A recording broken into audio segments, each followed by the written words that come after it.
There it is. There.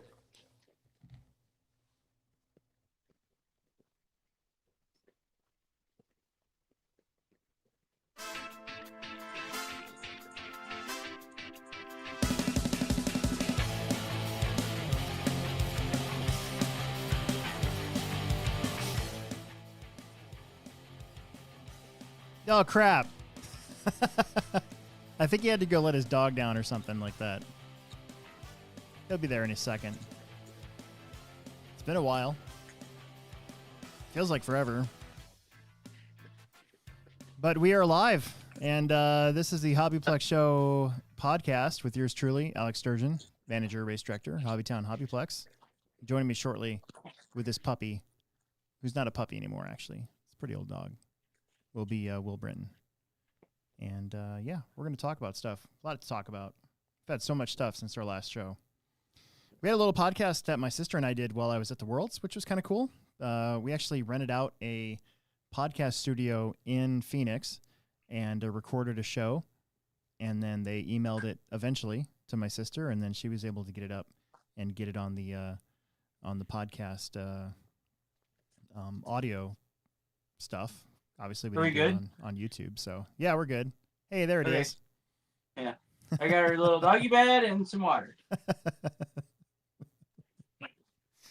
Because she likes to pee. That's like her finishing move. Just to pee on everything. If she pees down here, I really don't care. It's all concrete floor. Yeah. Like, that's like when Finn misses the litter box because he's so fat. Oh, yeah. I miss the litter box all the time, too. Yeah. Gretchen's put newspaper down around the litter box because Finn, this is so bad, but Finn sometimes will actually lay down to poop. He lays down to eat, by the way. This might be our worst podcast ever.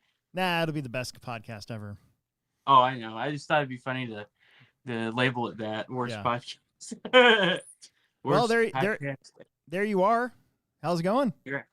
Oh, fine. I feel like I haven't seen you in months. I don't think you have in person. No. But we talked on the phone quite a bit. Oh yeah. So I think the last time that we were on the podcast itself, we were going into the fourth round of the Team Associated Summer Series. I don't think we did one for the fourth round after that, did we? I don't think we've done one since then. No, I don't think so either. We both had stuff going on. Oh yeah. Phew. Have I had stuff going on? Well, I mean, like, I don't know what happened in the month of September. I don't know. She gone. So people that are wondering, I work in a new department at Molex now. I work in the new tooling center of our plant, essentially. So me and three other guys on days make a lot of the new tooling for the whole building. So like, and it's not like we're making wrenches or nothing. Like we're making like details for dies and molds. So it's like we could potentially have like 9 hours in one part, and it's like this big. It's like the size of my thumb. Yeah. So there's a lot going on. And we've just gotten like brand new equipment, and it's been kind of like we've been going through some growing pains. So I've worked like every Saturday except for last Saturday for the last like 2 months. I think like 3 or 4 weeks ago I worked 12 hours on a Saturday, and I was putting in like 10 and 11 hour days all week before that, just to try to get ahead on stuff. So I haven't been at the track for like the long, weekend races and stuff like that because I've been like working. Yeah.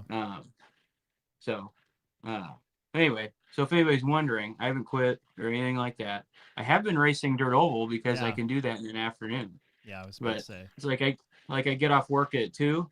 I can go to the track in this dude's backyard and go race my oval car, and hang out with some people I haven't seen in years. Um, and it's a good time. I really enjoy dirt oval. But anyway, go ahead. No, I was about to say that you went to that Kansas championship race. Is that right? I went to the Battle at the Bend in, where was it? That was this last Great Bend. weekend. That Yeah. was this last weekend, but back in Oh, August, you went to that oh, race, in that August. that Yeah, big Kansas race. yeah. I went to the King of Dirt. Yeah, That was pretty cool. I was top seed in modified sprint car I saw that. and floated all the way down to the B main. Uh, in my first heat, I blew up a motor because I'd never run on a track that big when it was that hot out, Yeah, and I overgeared my car and I melted the motor down, and that was like, I loved that it was like a Reedy Mach 3, and it was so worn out, like it was just like loose on the top end, like it'd do nothing but put power down and still make top end speed. yeah, It was great. I loved that motor. I'm never gonna throw that away. That was like one of my favorite motors. and yeah, so I stopped seed in mod sprint car, and then in the first heat I blew up a motor, and then the second heat, and I still finished second with the blown up motor. I was like, well, she gone, so right. I gotta go, and so I finished her off, and then in the second heat I ended up getting second or third, because since I was top seed or whatever, I had to start last in the next heat. It went off your seating time or something. So I started last, and I didn't make it through the field because I don't know, I just ran out of time. Sure. And so I ended up third, and I was in the top of the B main, and I put slick tires on my, or not, I had put slicks on. I put brand new tires on my car, and a lot of guys were running really low, uh, like ghosted stuff. Hmm. And I at one point during that main, I was blocking 4 cars. Like and I didn't make it out of the B. I got ran into, and I stripped a spur gear. And Eric Larson was like picking my car up off the track for me. He goes, man, you should have you put a clinic on blocking out there, man. It was so funny. Like I was having a great time, even though like it didn't work out that I made the main or anything like that. And I really feel like I would have been a contender in that one. Yeah, But that's the thing with oval. Like the fastest car don't always win. The best drivers don't always win. It's a lot of luck at those big races. yeah, And that's kind of what I love about it. Like things can go your way, and you might not have the fastest car. yeah. But Well, I mean, that was pretty cool. I was watching live RC while you were racing there, and oh yeah, I can't remember what I was doing that day. I don't. We weren't. Was it the same? It wasn't the same day as the Summer Series race, was it? it was. It was. It was my That's why. birthday. Okay, that's why you missed round 4. Okay, so Yeah, maybe I was yeah. keeping up with that while we were racing in round 4. Yeah. So yeah, so I put on our Facebook page. I'm like, what do we talk about? Because we've got the Dirt Oval Racing Summer Series, IFMAR Worlds, Tamaya Championship Series. We got the Summer Series points. We've got there's this guy I want to like make fun of today for calling me a name without reason, and at the store, my first day back from work. And then, yeah, I don't know. There's a lot of stuff. I got this new yellow car stand. Cool. I have those in order. So there's that. We could talk about that too if you want, if we have time. Well, let's get the IFMAR Worlds out of the way. Yeah, kind of the elephant in the room. You know. So I don't know where to start, really. I got to go. I got to race. Yeah. You know. Yeah, just give us the cliff notes. Okay. You know? Yeah, that'll start with the email a resume that I sent into to Roar when they said that they were accepting resumes, and you know. Wait. So you should like post your resume on Facebook, like a screenshot or something like that. Ooh, I don't know like if this is. I don't know if I saved it. Oh, I would have. That would have been sweet. I might have Like saved it. you could have had that as the clip art for your YouTube. Yeah. Like for the beginning of your video. Oh, that's a good idea. I should have done that. Damn it. The resume was very simple. I wanted to keep it to a page. It basically just said, "Hey, I'm Alex Sturgeon, raced super long time, and never been to the Worlds. Here's my accomplishments," and pretty much like the last real roar accomplishment I think was second place at our regionals in stock buggy, Mm-hmm. and that was in 2018. So I had to go back to 2016 and that sort of thing. But I also put in there the INS races and stuff like that. And I didn't get picked in the first batch because everybody was showing these emails. They're like, "Look what I got! I'm gonna get into Worlds." But I think what happens is you get those emails, and that's why I put in for the resume, because how many people say they did it but they didn't actually do it? Oh yeah. But then I thought, how many people get invited in, but they look at how much it would cost them and they don't actually go through with it. Right. That was my thing. Yeah. That and work. So I ended up, I'm pretty sure in the second or third batch, finding out in May, and then it just ended up with figuring out how to go and where to stay. Got a pretty good deal in the host hotel.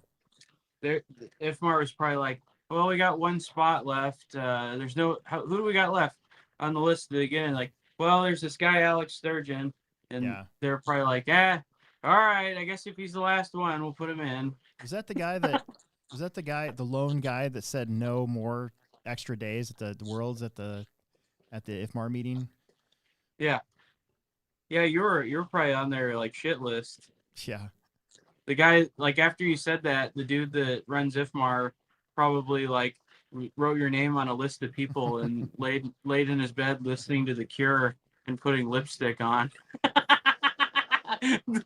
Actually, at the time, Dallas was the IFMAR president, and he kind of smirked because I was the only one that was like, "Are you insane? Why would we add an extra day to this?" And he kind of gave me a smirk. Oh, I thought I turned that off. God damn it. That's funny. Dallas wouldn't have done that. Dallas is cool. Yeah. No, it was I told Clayton. I talked to Clayton Young there. Introduced myself, and I even got an interview with him for one of the videos on the off day. One thing that I thought was kind of funny about like what Clayton says is like he said like, "I'm agnostic when it comes to officiating." When the word he wants to use is unbiased. Like agnostic would be like, "I don't know who wrecked who, and I don't care to find out." Like, I don't care. I don't know who's cheating. I don't want to find out. Like, yeah, that would be agnostic. Like, yeah, it's like Dr. Pepper. Nobody knows if it's cola or root beer. Nobody cares. I was gonna go there, but yeah, thank you. We only drink agnostic. He only drinks agnostic beverages. We only drink Dr. Pepper and Diet Dr. Pepper. Nobody knows if it's cola or root beer, and nobody cares to find out. Yeah. Anyway, that was my takeaway from his interview. It's like the only thing I remember. Yeah, in my interviews that I did, I tried to ask questions that wouldn't get asked or weren't getting asked. I don't know. Or what kind of questions did you ask? Well, I mean, like, I was more interested in finding out, like, I wanted to not get the stereotypical canned answers, I guess. Yeah. Right. I still got some of the stereotypical canned answers, but I would say Davide and Orlowski kind of answered my questions pretty well, I thought. That was nice of him. Clayton obviously did, I thought. Got a good rundown from Larry Tom. I thought that was a good interview. Yeah, that would be a guy to interview. He seems pretty cool. Here's the thing. The other thing is the IFMAR Prez right now, Jeff Parker. I mean, I did see that Mod did talk to him, but it was only like a minute and a half. You know, our chat was going on 10 minutes. And Yeah. I didn't cut any of it. And I tried to ask him about what he thought about all the shit talk about him, you know. Yeah. And I thought What'd he say? he basically denied some of it, and but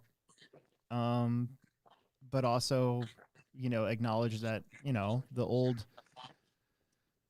players in Roar, it was, and I'm take full responsibility. I guess I was a part of that when I was there, even though I was trying to change stuff on my own. Yeah. You know, but stuff didn't get done. Like, we would talk about it every one Tuesday a month, and we'd always talk about the same crap over and over and over again. Nothing really ever got done. And I think that's why people were frustrated with it. I think he knows that. But it did surprise me that he's going to go for president again of IFMAR. Oh, really? Yeah, he said he's gonna do one more. He's gonna run again to do one more term. We'll see if he gets elected. But I'm not even sure how that works at IFMAR. Is it the IFMAR? Is it the IFMAR executive committee that votes for president? I'm not even sure it's a vote like we have. Yeah. I guess I have to look into that. I feel like Clayton's doing a great job though. Oh, like, yeah. Oh, yeah. I think he's very passionate, and it's nice to see that, you know, and not to say that Jeff wasn't. I couldn't tell you if he was or wasn't. Well, but, he wasn't even president of Roar. He was promotion director. Right, but I just or not to say who Chuck. Chuck. Yeah, not to say Chuck wasn't passionate. Chuck it's almost like he was spreading himself too thin by doing it. Well, and I bet you Chuck was very frustrated as well. Yeah. Because like, I mean, the definition of a president is to preside. You know, it's almost like the work needs to be delegated out to people that are passionate, just as passionate, and then it's like you come back to the president of the of Roar. Sure. And he makes like the final decisions, knowing all the information. You know, and I'm sure there's some like day-to-day stuff that the president should be in charge of, but it's almost just like the workflow of it needed to be a little more structured. Yeah. Well, and it doesn't help when you delegate things to people and they don't do it, or they Right. just completely disappear, which happened when I was on the XCOM. Our vice president was nowhere to be found. Mm-hmm. You know, like we needed more people to take it more seriously. Yeah. You know. And I feel like you know, with Clayton we have that. I mean, it seems like he has a genuine willingness to try to do better. You know. And I think he's got the time too. Yeah. I think that has a lot to do with it too. Oh yeah. Yeah. All right, back to Worlds. I just want to say, let's see, what's the first thing that it really happened was the tire thing. So, the tire thing really wasn't even a thing. I gotta say, once we actually started racing, it became apparent that the track wasn't near as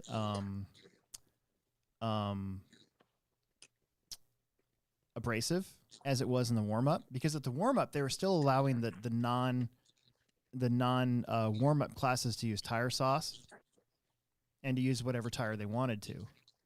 Mm-hmm. So at the warm-up, I was talking to other people, and they're like, yeah, the track was way more abrasive at the warm-up, but here it wasn't like that. And I equate this track a lot like Adrenaline was. Oh, so, yeah. Remember when we went to Adrenaline and we first started using slicks? But the track didn't look like it would take slicks, but it worked? Yeah. Well, with no tire sauce and no funny business with the tires allowed at all, that's what this kind of felt like. Mm-hmm. And so when I was wandering around the associated pits, I saw a lot more pills with toe settings that were more inward. Mm-hmm. You know, and when I could get a look at a low C car, it kind of had the same deal. That, you know, everybody was adding a little bit of toe to their car. It seemed like everybody was trying to do all these things for grip, because to me that's what it felt more like. It felt more like almost like an outdoor track in many ways, because we weren't allowed to do the normal stuff that destroys our tires. So once we got going, it became pretty obvious that we didn't even need 6 sets of tires, let alone a tire per run. So with 4-wheel drive, I made a mistake of running all my tires except for one pair that first practice day. I tried to scrub each and every set in. I had one set of brand new tires left, and I used that in my second qualifier, and my second qualifier was one of my best. Mm-hmm. But then in two-wheel drive, it was the different. I had a whole bunch of new tires that I still have because I tried new tires on my two-wheel drive, and they were terrible. So new tires were pretty sweet in four-wheel drive, I thought. But then you would see the pros go out there, and they're all running old tires. Yeah. You know, it was a pretty good mix of the pros running new tires and old tires. But I would say a majority of them started to run their older tires longer. But in two-wheel drive, I don't think you saw anybody out there for the mains on brand new tires. But I will say, a main day was different than the rest of the weekend, as far as the track goes. So, so I don't want to get lost with where I'm at here, but four-wheel drive and the tire thing. Once it became apparent that the track wasn't nearly as bad, that's a bad word to say, abrasive as it was in the warm-up, then the issue of not having enough tires wasn't an issue at all. It went away. So the only thing that sucked for me, this is the only thing that sucked for me, and I said this in my videos that I made, was that I had mounted up a brand new set of front and rear tires that my plan was to use in open practice the entire time. Mm-hmm. Because in open practice, you could run whatever you want. You could even run a JC or a Proline tire if you wanted to in four-wheel drive in open practice, not in controlled practice. So they called it free practice, right? Right. So according to the rules, in free practice, you could run whatever tire you want. So my plan was to have a full set of AKs. I was going to run like 3 out of the 4 rounds on those tires and save my race tires. And then I was going to have a whole bunch of brand new sets of tires for the seeding rounds and the qualifiers, right? Well, you come back that morning after I just spent $60 on tires, and you're told that you can only use control tires for free practice now too. So that's the only thing that sucked, was that. So I was pretty butthurt because I was like, man, if I would have known that, I would have saved this $60. I could have used it on something else, or just saved it for the ride home or whatever. So I have a brand new set of four-wheel drive AK slicks I'm never going to use. Still in my box. Yeah, you could have got a pack of Slim Jims or something, or another net at Hooters or something, Hell yeah. And then when two-wheel drive came, I thought, okay, well, I still have a set of rear tires because I use associated associated rear tires on my low-C four-wheel drive because they're a little bit more narrow, and I think it gives the car a little bit more grip. And so I had a brand new set. And I thought, okay, well, for two-wheel drive free practice, I'll use those, and I'll be able to save my other tires. Well, they made it known that night that they were going to also have us do only control tires. So that set of tires was pretty much useless at that point. So I was a little butthurt about that, but what are you going to do? And then in two-wheel drive, I still have a full set of front and rears that I never used because the track didn't need them. Yeah.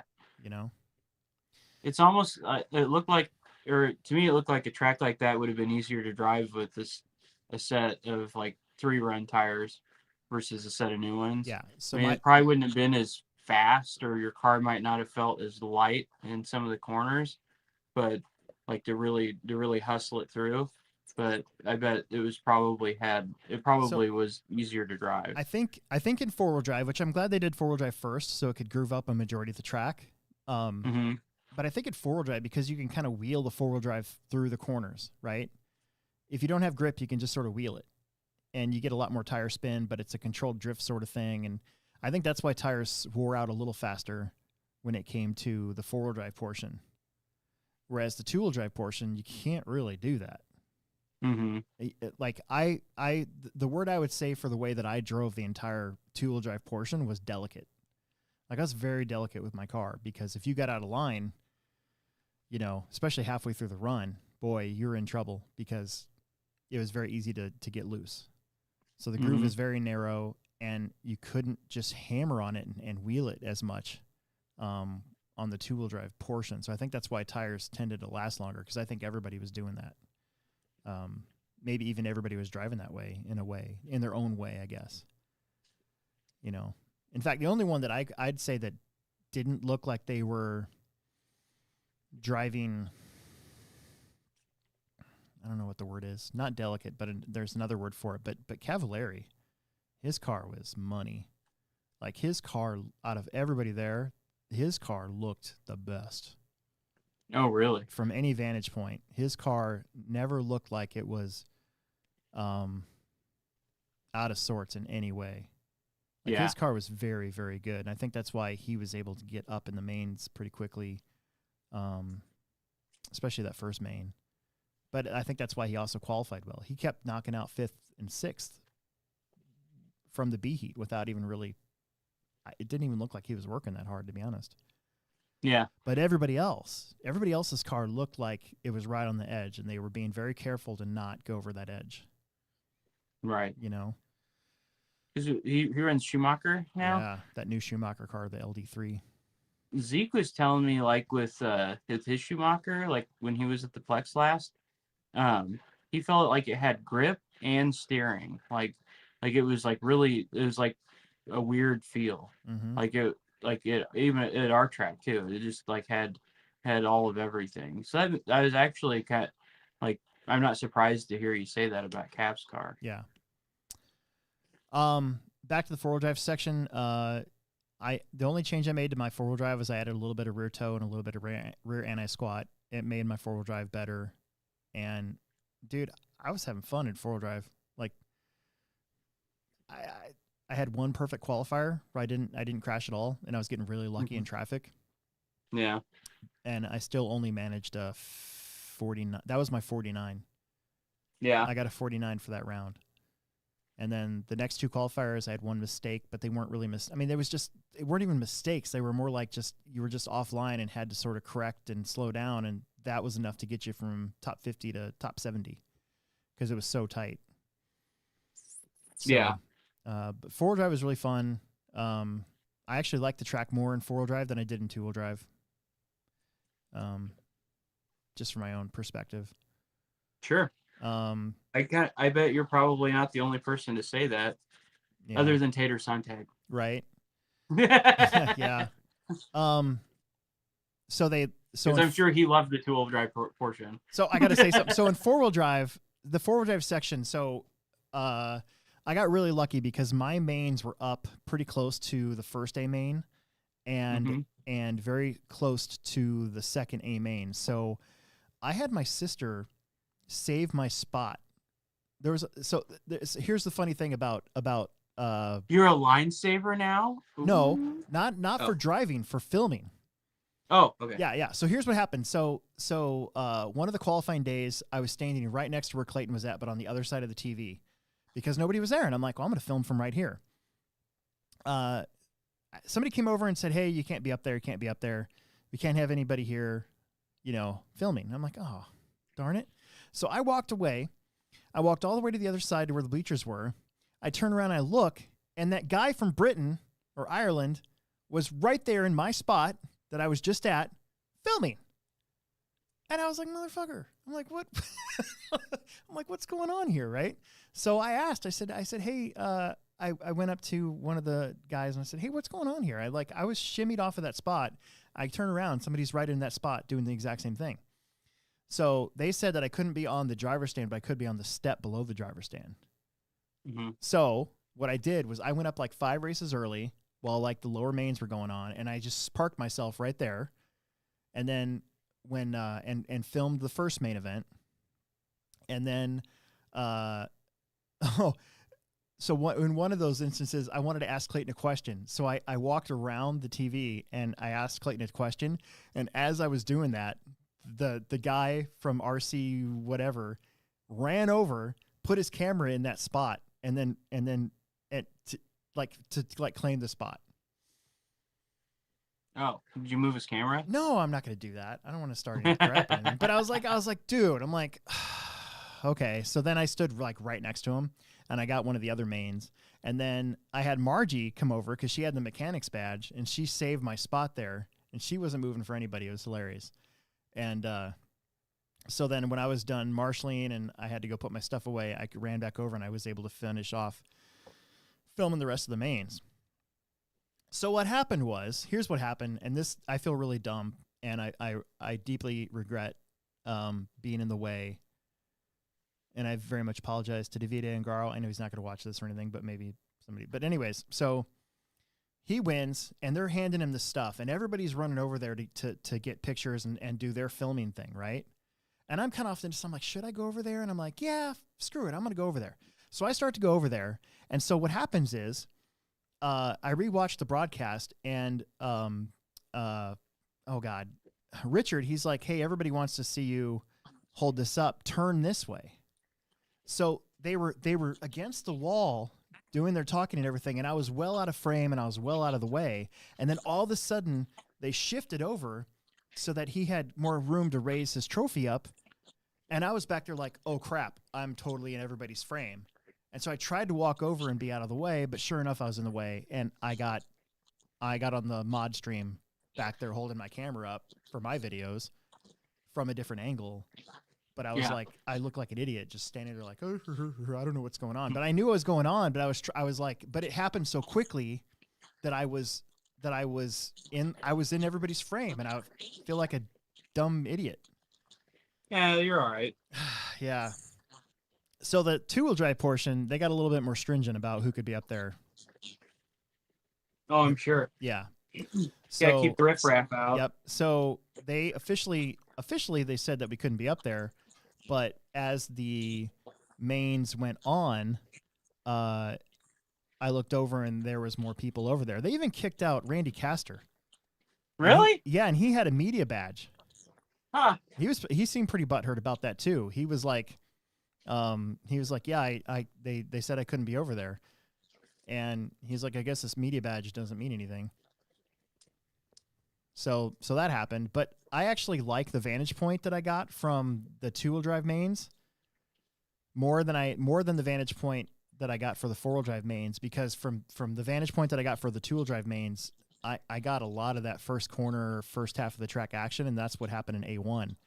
I mean, I got what happened there clear as day. Where? So with Tater, the first lap with Tater hitting the pipe, and then Rivkin running into him, and then Rivkin getting the short end of the stick on that one. Yeah, like Rivkin just didn't have anywhere to go. No, he didn't. And then unfortunately, the marshal didn't do anything wrong. There was nowhere for him to get, for the marshal to get his car until everybody had already gone by. So, but you know what? Four-wheel drive day, to wrap four-wheel drive day up, I went from 69th to 63rd. And nice. I was pretty happy with that. I was actually pretty happy with that. And that built up a lot of confidence going into the two-wheel drive portion until I drove my two-wheel drive car in those first two practices.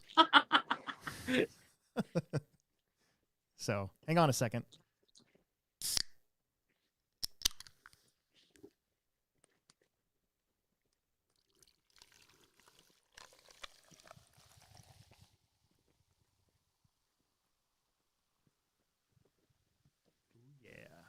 That's going to be cold. Hang on.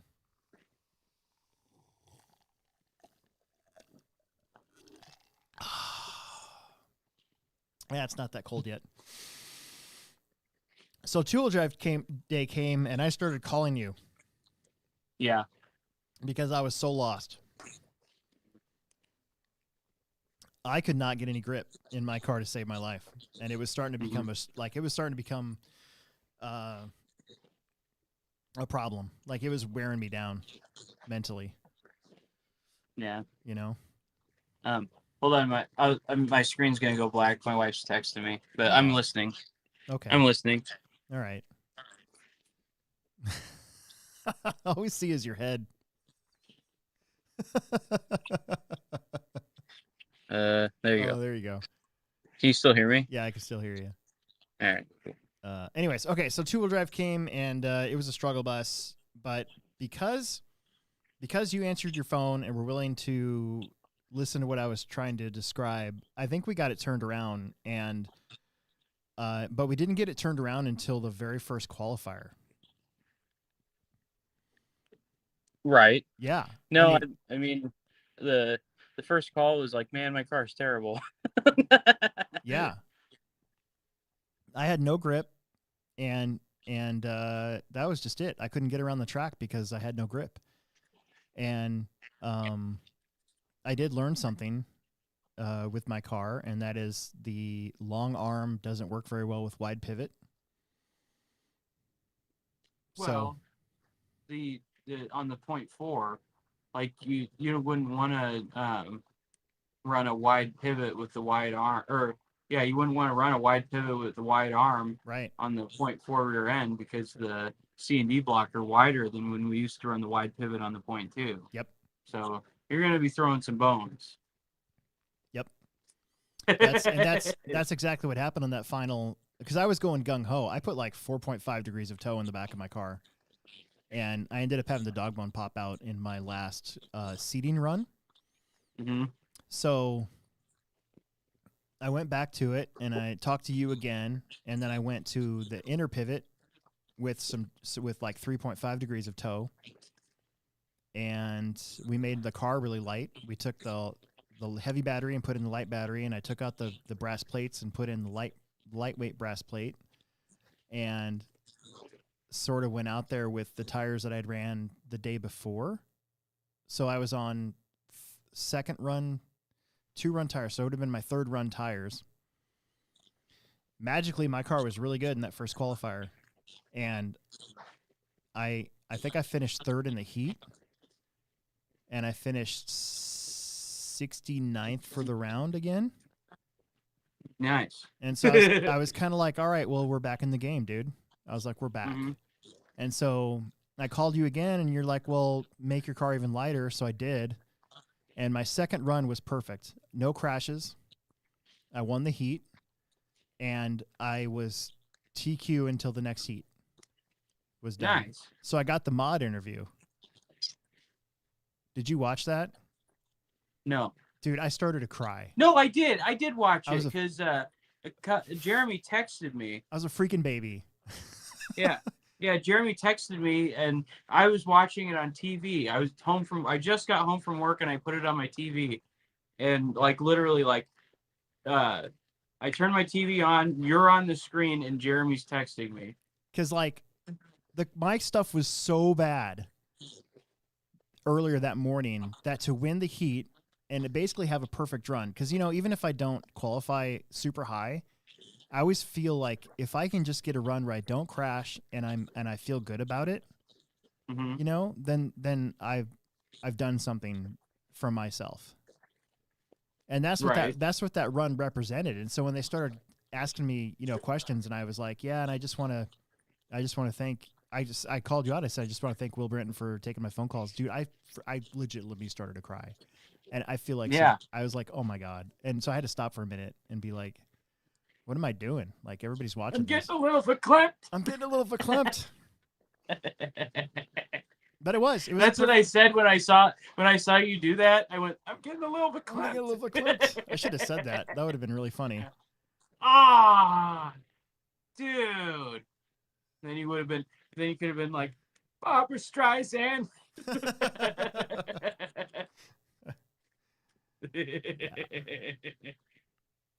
God, we miss every opportunity to be fucking hilarious. Yeah, we do. Only like people that are 40 and over would get that joke, though. I know. Yeah, I know. Me included, because I should be racing 40 plus. Right. I'm 40 at heart. Dude, so I was in the H main at that point, and I needed the fourth qualifier. I needed a really good run, and all these people were crashing. Yeah. So there was an opportunity for me to get some good points in the 4th round. And my car was really good again because I'd made a change for round 3 that I didn't like. So I put my car exactly the same as it was in round 2, and I went out there, and in the warm-up, I'm like, okay, we're back. We're going to do really good. And I had been so lucky in traffic the entire week until that race. I finally had somebody crash in front of me and take me with them. And I needed a marshal. It cost me 3 seconds, and I went from being in the 40s to the 60s. And that was it. That was my chance to get out of the H and back into the G, where I felt kind of like I belonged, and just that one thing, because I was having a perfect run. I wasn't running into anybody. Most people were actually pretty cordial about giving space and stuff, but boy, Mm-hmm. I couldn't believe that had happened, because I had been so lucky all week long, and just that one incident. And then the fifth qualifier the following morning wasn't very good either.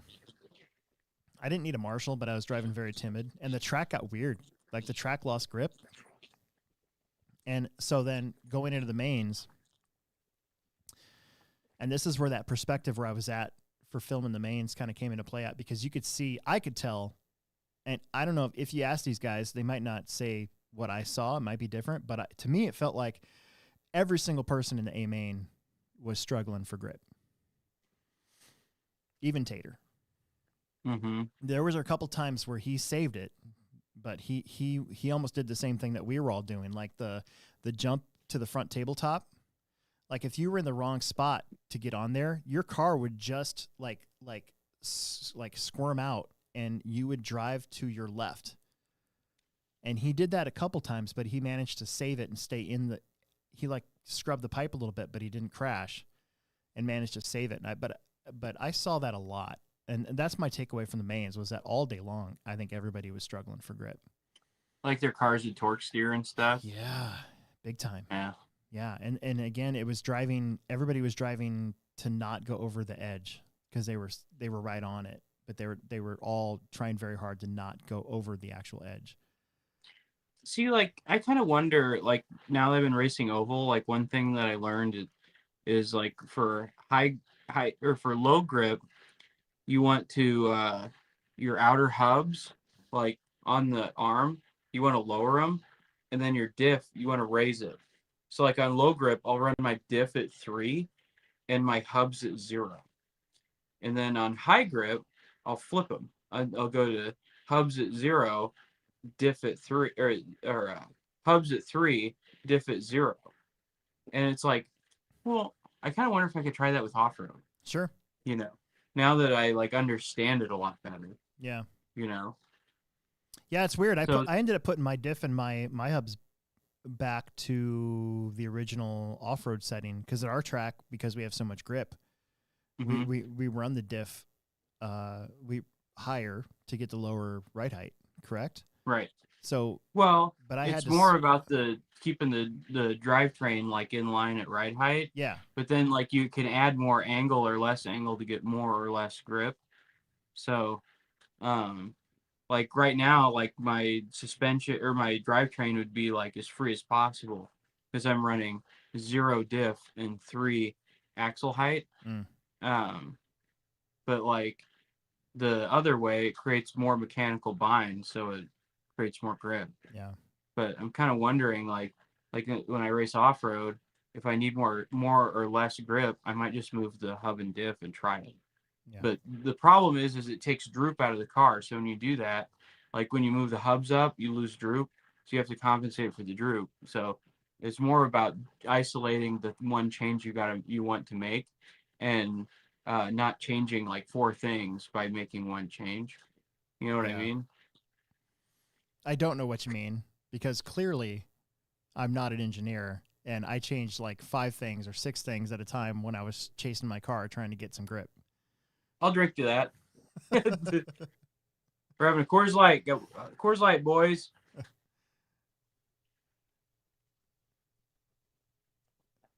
So yeah, these are my leftovers from this weekend. My my takeaways from the Worlds was just like, I did like, it actually went off without really a hitch. The tire thing early didn't matter.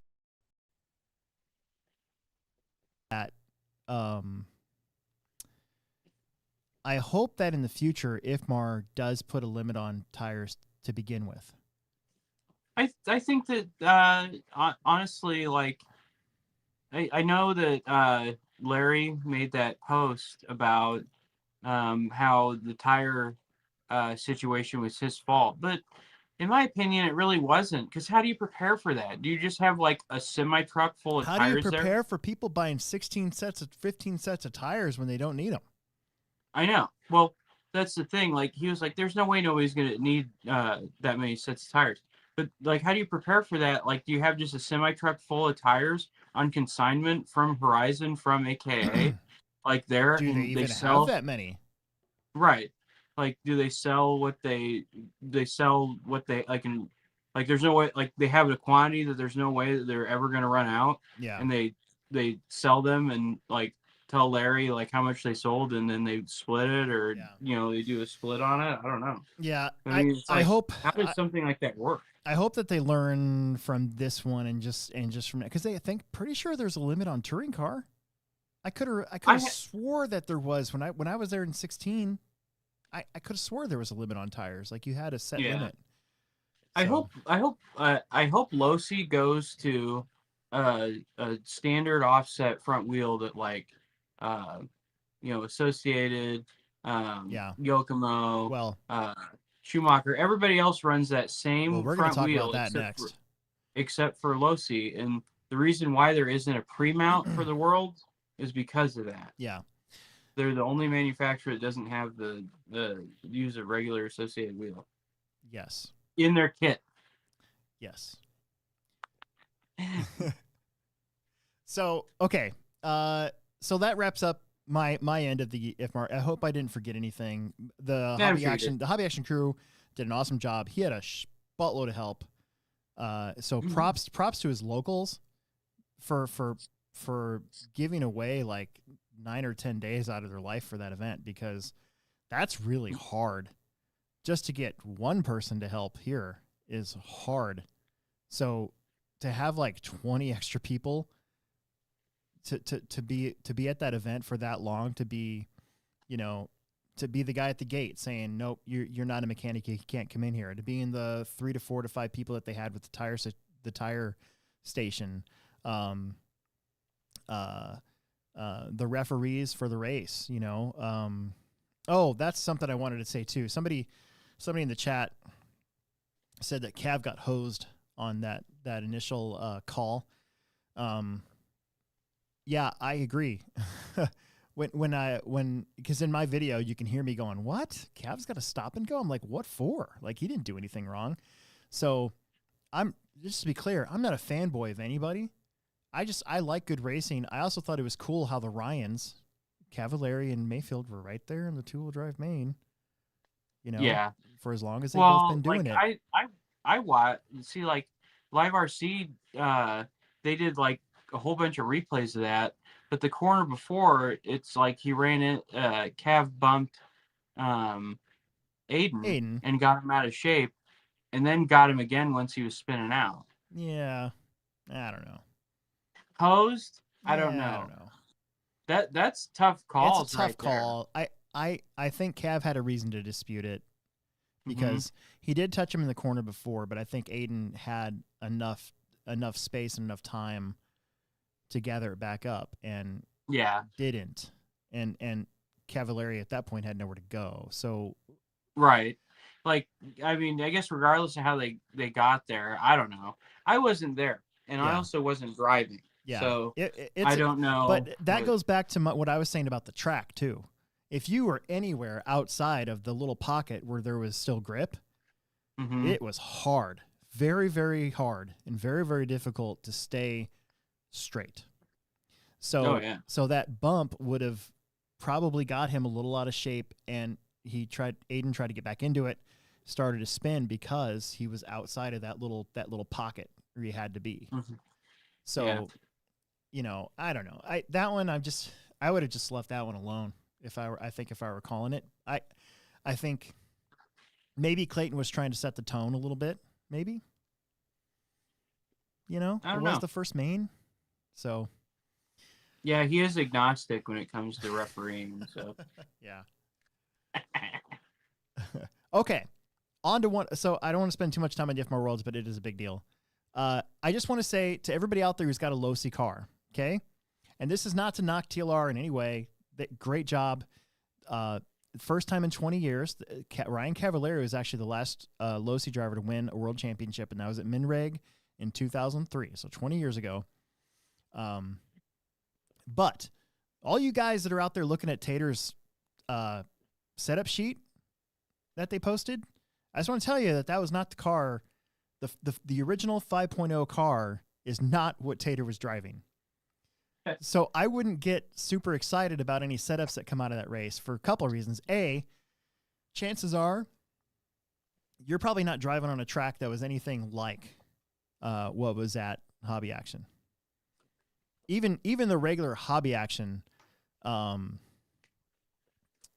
a regular Hobby Action track isn't like what was at the Worlds. So the surface is not anything near what is normally at Hobby Action because we weren't doing tire sauce, because we weren't using the tires that we all would have wanted to use. We had to use that extra tire. So, and then also, I mean, honestly, I don't think that car was not the 5.0, even with like the front end mod, or whatever, or 4-wheel drive rear arms. I don't think that was the car they were running. Nobody got a good look at it. So the TLR pits had everybody there had two cars that I could tell. So Tater had a car, extra car. Dakota had an extra car that was out in their pits. But the car that they were actually running was whisked underneath with a towel over it. Like it was a secret car. Who knows how much of it is different, but I guarantee that I would not take any setups that came out of that event and try to use them on like Emerson's car, for instance.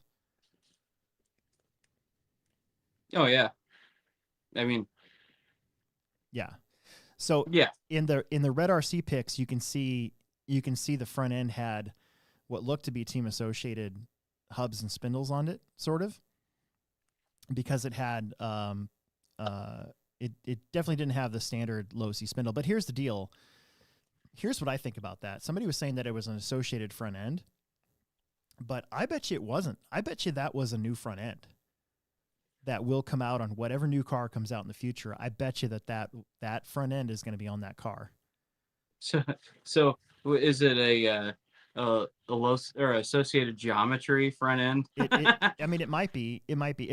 If it wasn't an actual Associated parts on the car, which I personally don't think it was, but it could have been. But I personally don't think it was. But I think that they're close to production front ends pieces.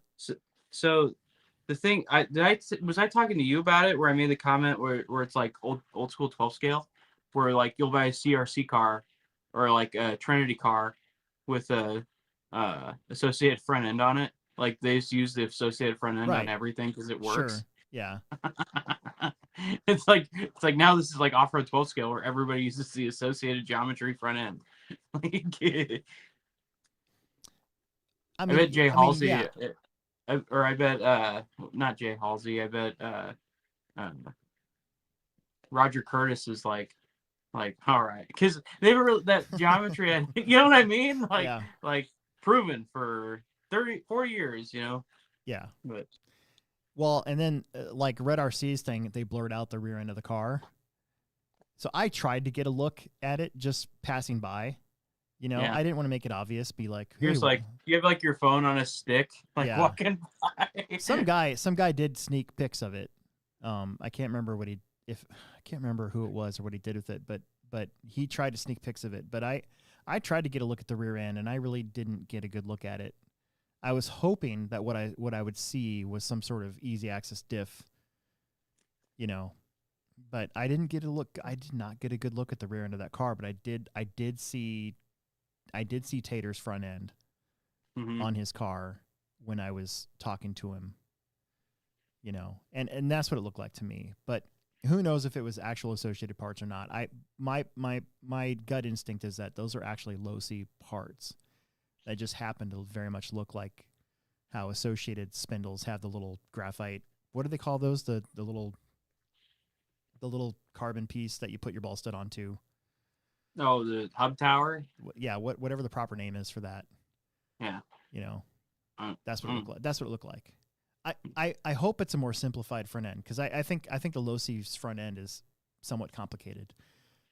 You know, well, like the kingpin in relationship to where the ball stud's mounted kind of makes it tough, like to drive a car like that on high grip. But I don't know. yeah. I mean, that's why I'm surprised the Losi cars work so well on carpet.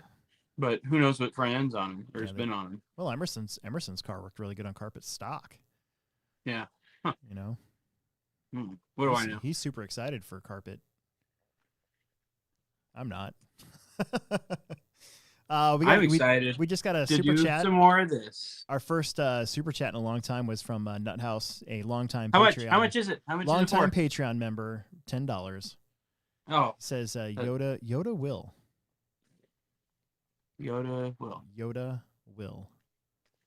What about me? Exclamation parts. Exclamation. Yep. Not exclamation. Capitalized. Anyways. Yoda? I don't know. Yoda will. Explain. Explain. Give us another $10 and explain.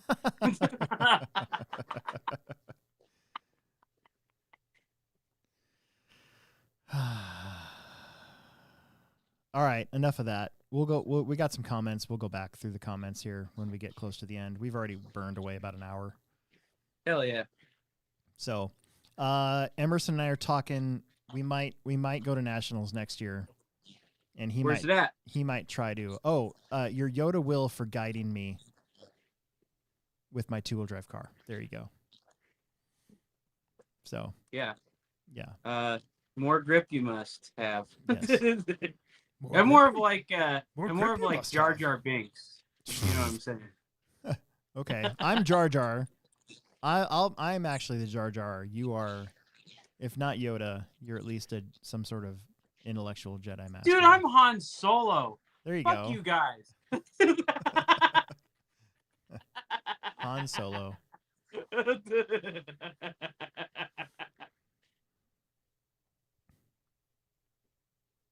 Maybe Darth Vader. No. Maybe Darth Maul and I die in the first one. Get chopped in half. Okay, so that wraps up what I wanted to say about the I'm just worlds, kidding. right? I appreciate it. Yeah, I take it as a compliment. Yeah, we love it all. Yeah, anything you want to say about the worlds? Like what was on your mind? I guess I haven't gotten any of your perspective from that before we move on here. Other than wishing I went. Right. That's about it. I think I probably would have done pretty good. I've always been a good low grip driver. you probably would have gotten pitted in the J Concept spits too. Or the associated ones. Or that, yeah, one of those two. Yeah. That's true. No, I really wish I could have gone. It just did not work with my work schedule, and I'm getting ready for the Chili Bowl, the Dirt Oval Worlds. That's your worlds. Yep. I have I got tires mounted already. I'm already working them over. They're on I got them on a cycle. They're all, actually, my tire things are out. Actually, oh wait, hold on. So let me find it. Oh, do I have any left? Yes. Another super chat. Nuthouse dropping another $10 for Margie, putting up with her brother and all of her great videos. Just give her the $20. It's fine. Yeah. So, my wife, she got me an entire giant bag full of these silica gel do not eat bags from the Amazon return store a year ago, and I've had this giant bag full of them, and it's she got them for me. She's like, I don't know, I thought you could use them for something, and so I am using them for something. I got these tire these aren't tire tubes. I got these off of Amazon. They're $5 a piece. Yeah. So they're cheaper than the red ones with the cap. Yeah. But so these are a set of tires that I mounted for the Chili Bowl, and I already broke them all in. I got them trimmed up real nice, and I put them in this tube. They got sauce on them, and then I put the silica gel in there to absorb moisture, and then I seal it. It's got a rubber seal on the thing. It's pretty cool. That is so slick. You can't dent them. These are really tough. These are for pasta and cereal and stuff. You should put a link up to those on our Hobbyplex show page. You should order a bunch of them to sell at the Plex for $6. $6. Yeah, no kidding. Mm-hmm. Interesting. That's pretty cool. That's a good find. But yeah, I just wrote on it like blue compound. Mm-hmm. You know, it's pretty cool. Pretty good deal. Neat. That's Then, neat. oh wait. Okay, so this is another thing I'm working on. So, hold on. So you remember my old tire truer that Jamie and I modified to grind tires, and I feel like I'm the first one to do it because I took this to what was it, trackside at the Spectrum race back when it used to be the Spectrum race in 2011. I had this tire truer there, and I took the carriage off of it. Like, this is an old foam tire touring car tire truer. Mm-hmm. You put your foam tire on there and you true it up. Well, I was the first one. I still feel like I was the first one to start grinding tires with one of these Integy tire truers because I'd never seen it done before then. And then after that, there's a few old school guys that started doing it. And Jamie 3D printed me that yellow insert to raise everything up to so I could put stadium truck tires on it a long time ago. And so, like, I have that foam buster with the ribs in it and everything. Well, I'm going to make one of those out of aluminum and make it so I could make a new bottom plate for this where I can mount this on it.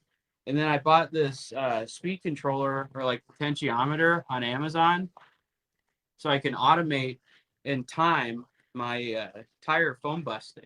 Oh. So you just put it on here, set the dial. This has a timer on it, and it shuts off. And it's done. It's always the same.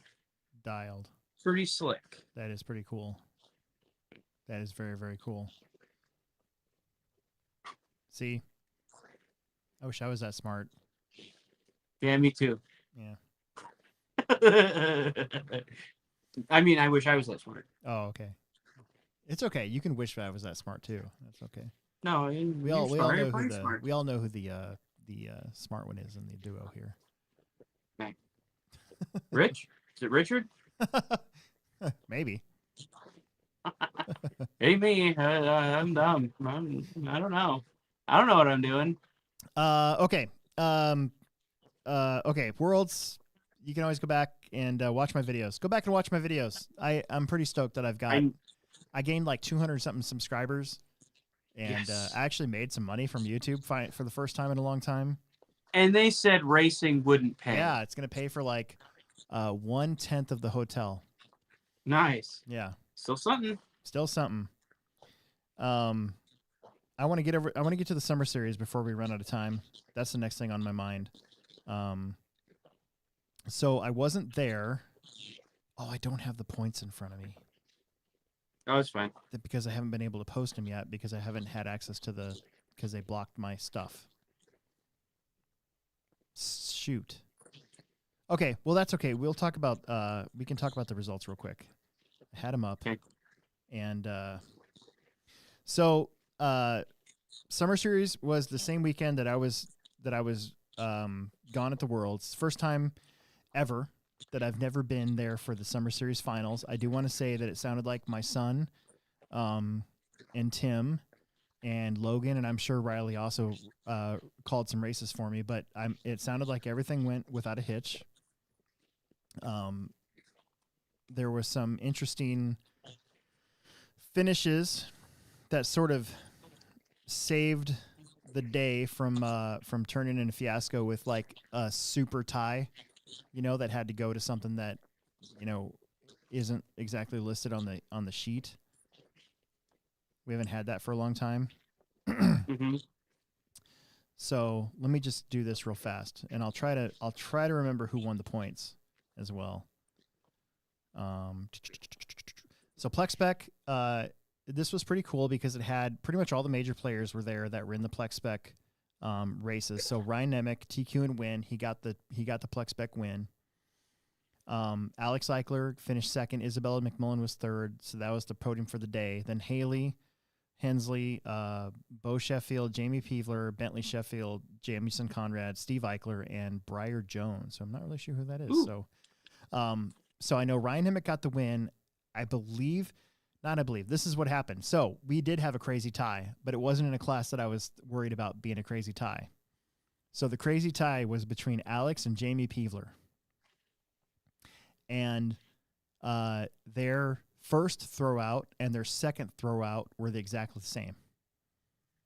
So it had to go to the number of podiums wins, and Jamie Peevler had a win. So he ended up second overall, and Alex ended up third. So I'm pretty sure I'm right on that. The point sheets were actually in my pit, and so I looked at them the other day when I was down there, and that's the one thing that caught my attention was, oh crap, there was a crazy tie, but it wasn't in the classes where I was thinking there'd be a crazy tie. So good job to Ryan Nemec. He's no longer allowed to race Plex spec. Wonder how he feels about that. I think some of these kids are planning on moving up to independent anyways. I know Alex was talking about it with his dad, and I know Ryan was already racing independent on like Friday nights. Mm-hmm. So I think that's pretty cool. I do need to get their pictures now because I don't think Emerson got pictures of them for the posters. But you know, we'll figure that out when the time comes. I need to go get my poster from Stadium Truck. Yeah, from me last too. year. It's still up. Ours are still up. Nice. 40 plus A main was Brian Burnt, Orlando Martinez, and Brent Riley. And then David Peevler, Corey Tannehill, Brian Cox, Kurt Benson, Matt Robinson, and Josh Cochin. So Mac and I both weren't there. And so round 4 basically determined the summer series for us. And I kind of slid into that one. I didn't have a great round 4, but I still managed to finish second. So that was good enough to retain the 40 plus title. Nice. Brian Burnt, I believe, finished third, if I'm not mistaken. So it was me, Mac, and then Brian. Independent 4-wheel drive buggy. Dalton Conrad got a TQ and a win. That basically made it, I believe. It's either this or the 2-wheel drive one where there could have been a crazy tie with Brett Nelson, but it worked out where Dalton got a TQ and win. Don Drews was second on this day. John Bairden was third. Dylan Haas was fourth. And Matt Robinson fifth. John Haas was sixth. So I think this is the first time that Dylan just outran his dad. So that was pretty cool. Connor Hausch, Brett Nelson was 8th, Jake Conrad 9th, and Ronnie Went was 10th. So I know Dalton won 4-wheel drive. I'm pretty sure Brett Nelson was 2nd, and I think John Berding was 3rd off of memory, I think. Nice. If that's wrong, we'll talk about it next time. Mm-hmm. In Expert 13.5, this one was crazy because I was watching this from the Worlds because basically I was leading, but not by much. So if Caden had gotten a TQ and a win or a first place without a TQ or with a TQ, I mean, there was so many, I think second with a TQ or a win or a TQ and a win, and he would have won this year's 13.5. Well, Andrew Thomas got the win. TJ Williams finished 2nd, and Emerson finished 3rd for the day. Wow. Yeah. And then it was Daniel Bender, Brent Riley, Connor Herrick, Chad Rubenking, Orlando Martinez, David Peevler, Tyler Fleming, and Caden busted out, I think. Or it was close to it. So that kind of saved my butt because it started to feel like 2016, the last time I won 2-wheel mod, where like the first 3 rounds, I think we were doing 6 rounds at that time. So the first like 3 or 4 rounds, my points were good enough that I sort of slid in to staying ahead of Alex Vanderbeek and Tom Rinderknecht and Mason Fuller when they were all 3 getting fast like at the same time. Like right. I can give you the precise moment when I thought that basically I was never going to win mod 2-wheel ever again at the summer series. And it was like, I think it was like round 4 or round 5 of the summer series in 2016. But, so I ended up keeping it, because of just the way the points work out. Caden, did finish second, and then Emerson Sturgeon, I'm pretty sure, ended up third. And then there was a tie between Andrew and TJ before that, and I think Andrew ended up getting ahead of TJ. But it's pretty fun to see the boys up there. I call them the boys because that's what they are. They're not for long, but Andrew, TJ, Daniel, and Dalton, of course. And you could even throw Emerson in there, really. Oh, yeah. You know, they're all up A there. young man, if you will. Yeah. Independent stock, A-Main. Dalton didn't run this one because he didn't have to because he already won it. So John Berdian got the win, Brett Nelson second, Connor Hausch third, Anthony Santee fourth, John Haas with a fifth, Jake Poteet, Josh McMullen, Nick Sneathan, Corey Tannehill, and Jerry Doherty. I'm pretty sure that the order for this one is either Dalton, Brett, and John, or even Dalton, John, and Brett. I'll have to go back and look, but I'm pretty sure it's the same top three as four-wheel drive. Mm-hmm. In expert stock, Riley kind of had this one locked up, so he didn't run that week. And so Caden, actually Emerson got TQ. That's right. He texted me. Emerson got TQ of expert stock. Really? Yeah.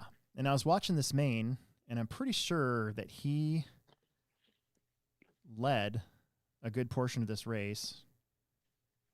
Maybe the first 4 or 5 laps. But Caden would take the win. Emerson second, TJ third. Orlando Martinez had another good day in fourth. Andrew Thomas, Daniel Bender, Chad Rubin King, David Peevler, Brian Cox, Tyler Fleming, and Jerry Doherty. There was 11 cars, so they just stuck all 11 of them in the main, which is what I would have done. I mean, who wants to run a 3-car, B main? So I'm pretty sure that the order for expert stock was Riley Filbert with the win, Emerson Sturgeon second, and Caden third. I don't think, because Emerson got to TQ and got second, they tied in points, and Emerson was ahead. So I think Emerson got Caden on this one. So good job to Emerson. I mean, he really wanted the win, but he had to get Riley early in the year, and he had his chances, but just Riley held it off. Riley did really good. Yeah. Speaking of Riley doing really good, so we were Alex Vanderbeek and I, we were talking about it at the Worlds. We're like, "You watching races today?" And he's like, "Yeah, I am." He's like, Riley's helping me out."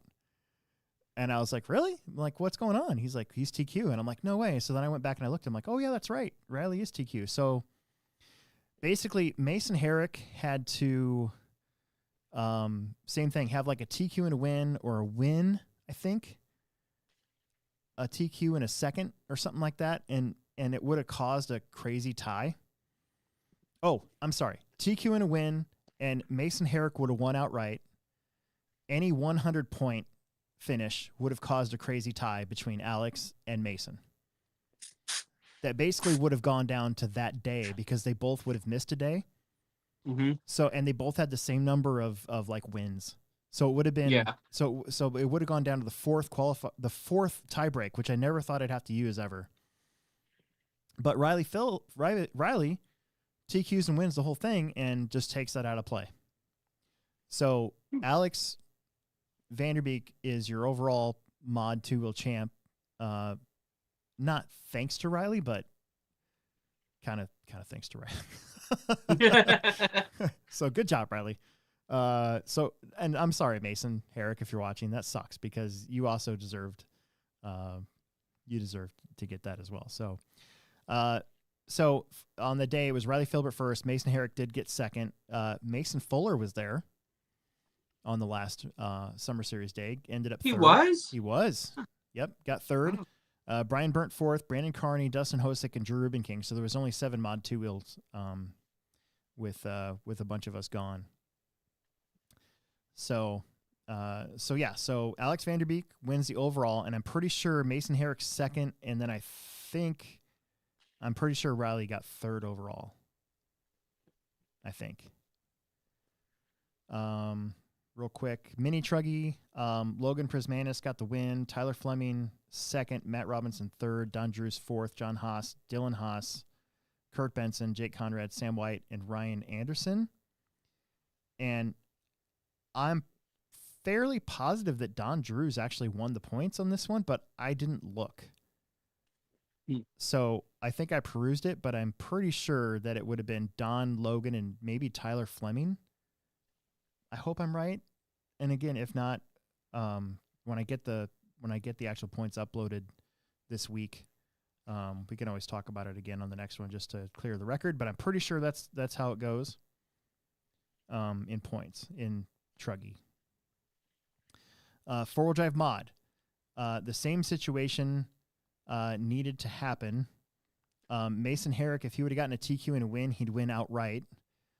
Any 100 score would have caused a crazy tie. However, in 4-wheel drive, Alex had a better second tiebreak than Mason did.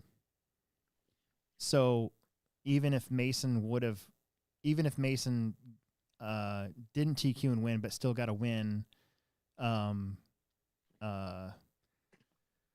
Alex basically had it. So basically Mason Herrick had to TQ and win if he wanted to win the whole thing. So mod 4-wheel drive, Mason Herrick did get a win, but because of the way the second tiebreak works, Alex held on again. So, but just barely this time, like 1 point. Drew Ruben King was second. Riley Filbert got a TQ in third. Mason Fuller was fourth, and Brandon Carney and Brian Cox fifth and sixth. Let's see. Yeah, Riley took that TQ point away. Mason Fuller actually qualified second, but Mason Herrick took the win. And so, yeah, it's just kind of how it works out sometimes. But again, that just shows how competitive our summer series has gotten now. Oh, yeah. And how much faster Mason Herrick has also gotten, too. So that's for sure. For sure. Because he's podiumed the Techno Series, or gotten close to podiumed, all of last year. And so, of course, he's going to be up there battling for wins in the mod classes here. Stock truck, Daniel Bender got the win. Emerson Sturgeon second, Andrew Thomas third, Brian Burnt fourth, Connor Herrick was fifth, Connor Hausch was sixth, Dustin Hosick seventh, Dalton Conrad eighth, Nick Steven was ninth, and something happened to TJ. The point, I know Owen Vanderbeek won Stadium Truck. I think it's either Andrew or Daniel and Andrew maybe. The rest of the top three in points, but this is another one where honestly, this has been all over the map, so I can't just wing it. So I'll probably have to go back and look. Or somebody in the chat can help me out here in this one. Yeah, chime in. Give us $5 and chime in to who won the summer series. I know it wasn't Emerson because he had such bad first rounds that he couldn't make up the deficit to get up there. So right. I'm pretty sure it was either Andrew and TJ, or I'm sorry. It might not even been Daniel. I don't think Daniel had a truck until later in the year. So I think it was Andrew and TJ, actually. Maybe. I don't know. There's so many good drivers here in truck. We'll have to go back and cover that one again. Right. So anyways, I just wanted to give shout outs to you guys because I know it sucked I was gone, but it seemed like everything went okay. And personally, I slid into 2 again, but I slid into them. So I don't know. Yeah. And then I want to talk about the TCS race real quick. I know. I was kind of disappointed in the turnout. We only had 80 entries.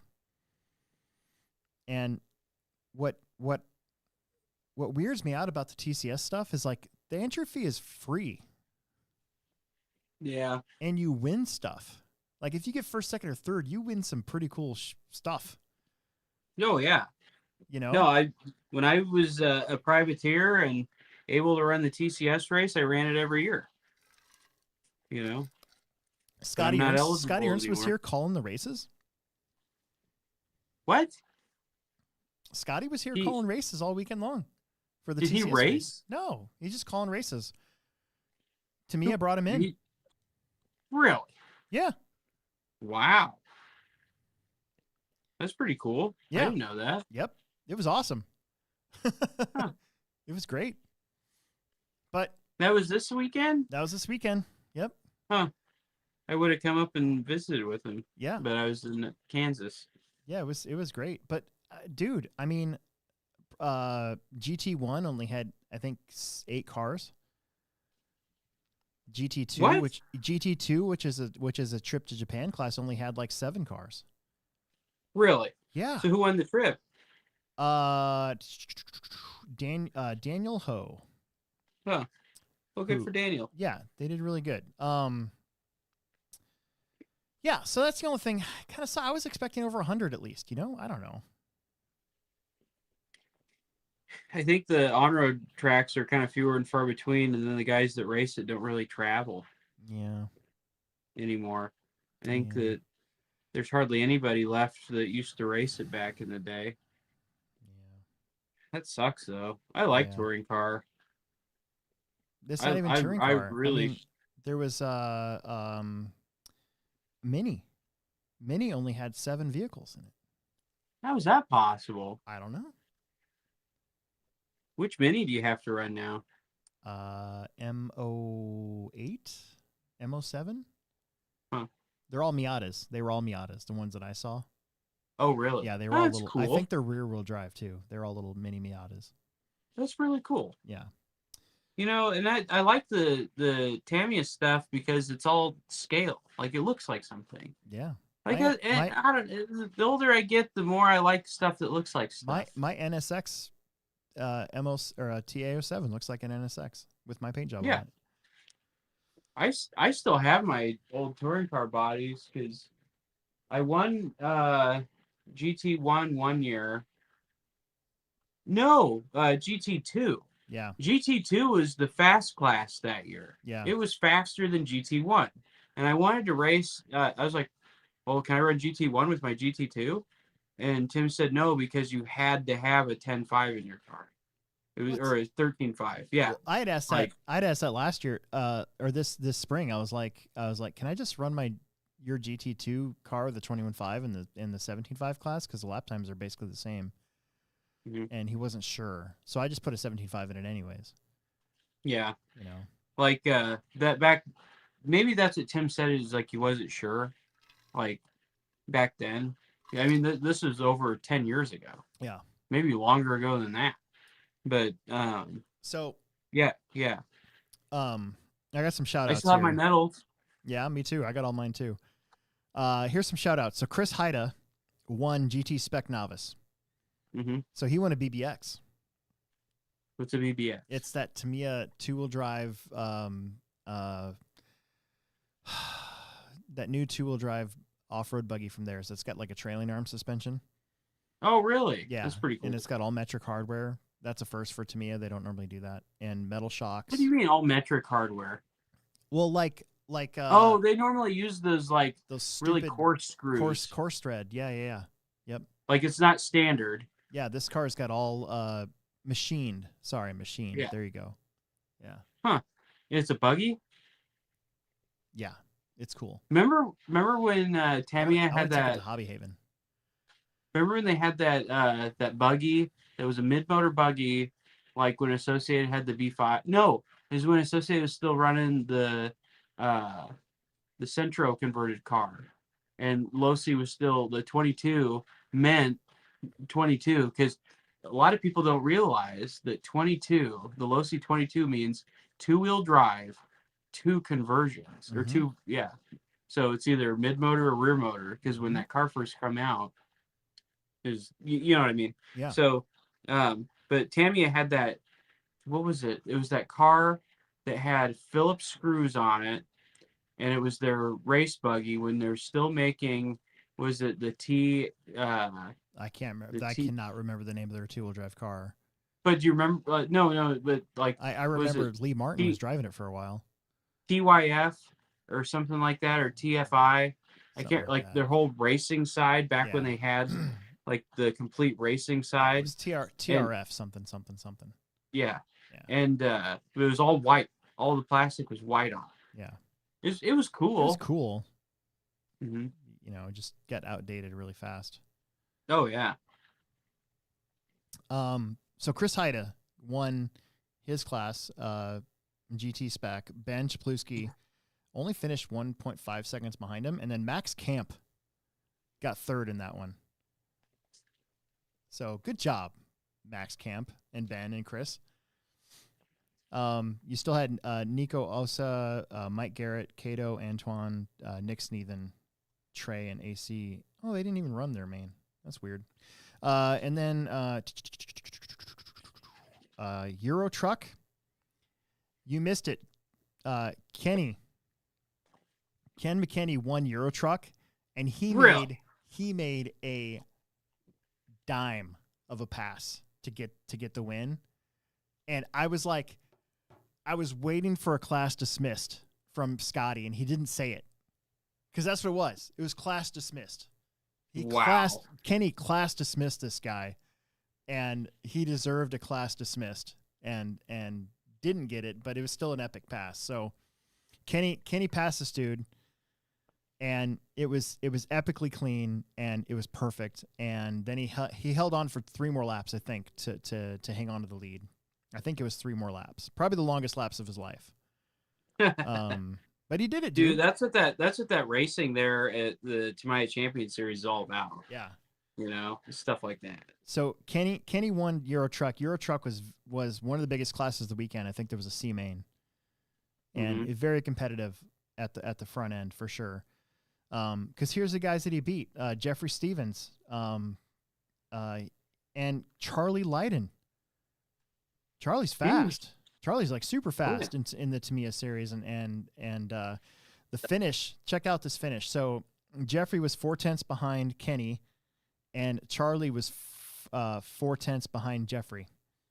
Wow! So all 3 of them were super duper close. Dennis Reardon was 4th. David Weir was 5th. Ronnie Went, Mike Wenzel, Don Drews, Josh Brown, and Chris Haida was 10th. But man, that was in semi truck. That was in the truck, the Euro Truck.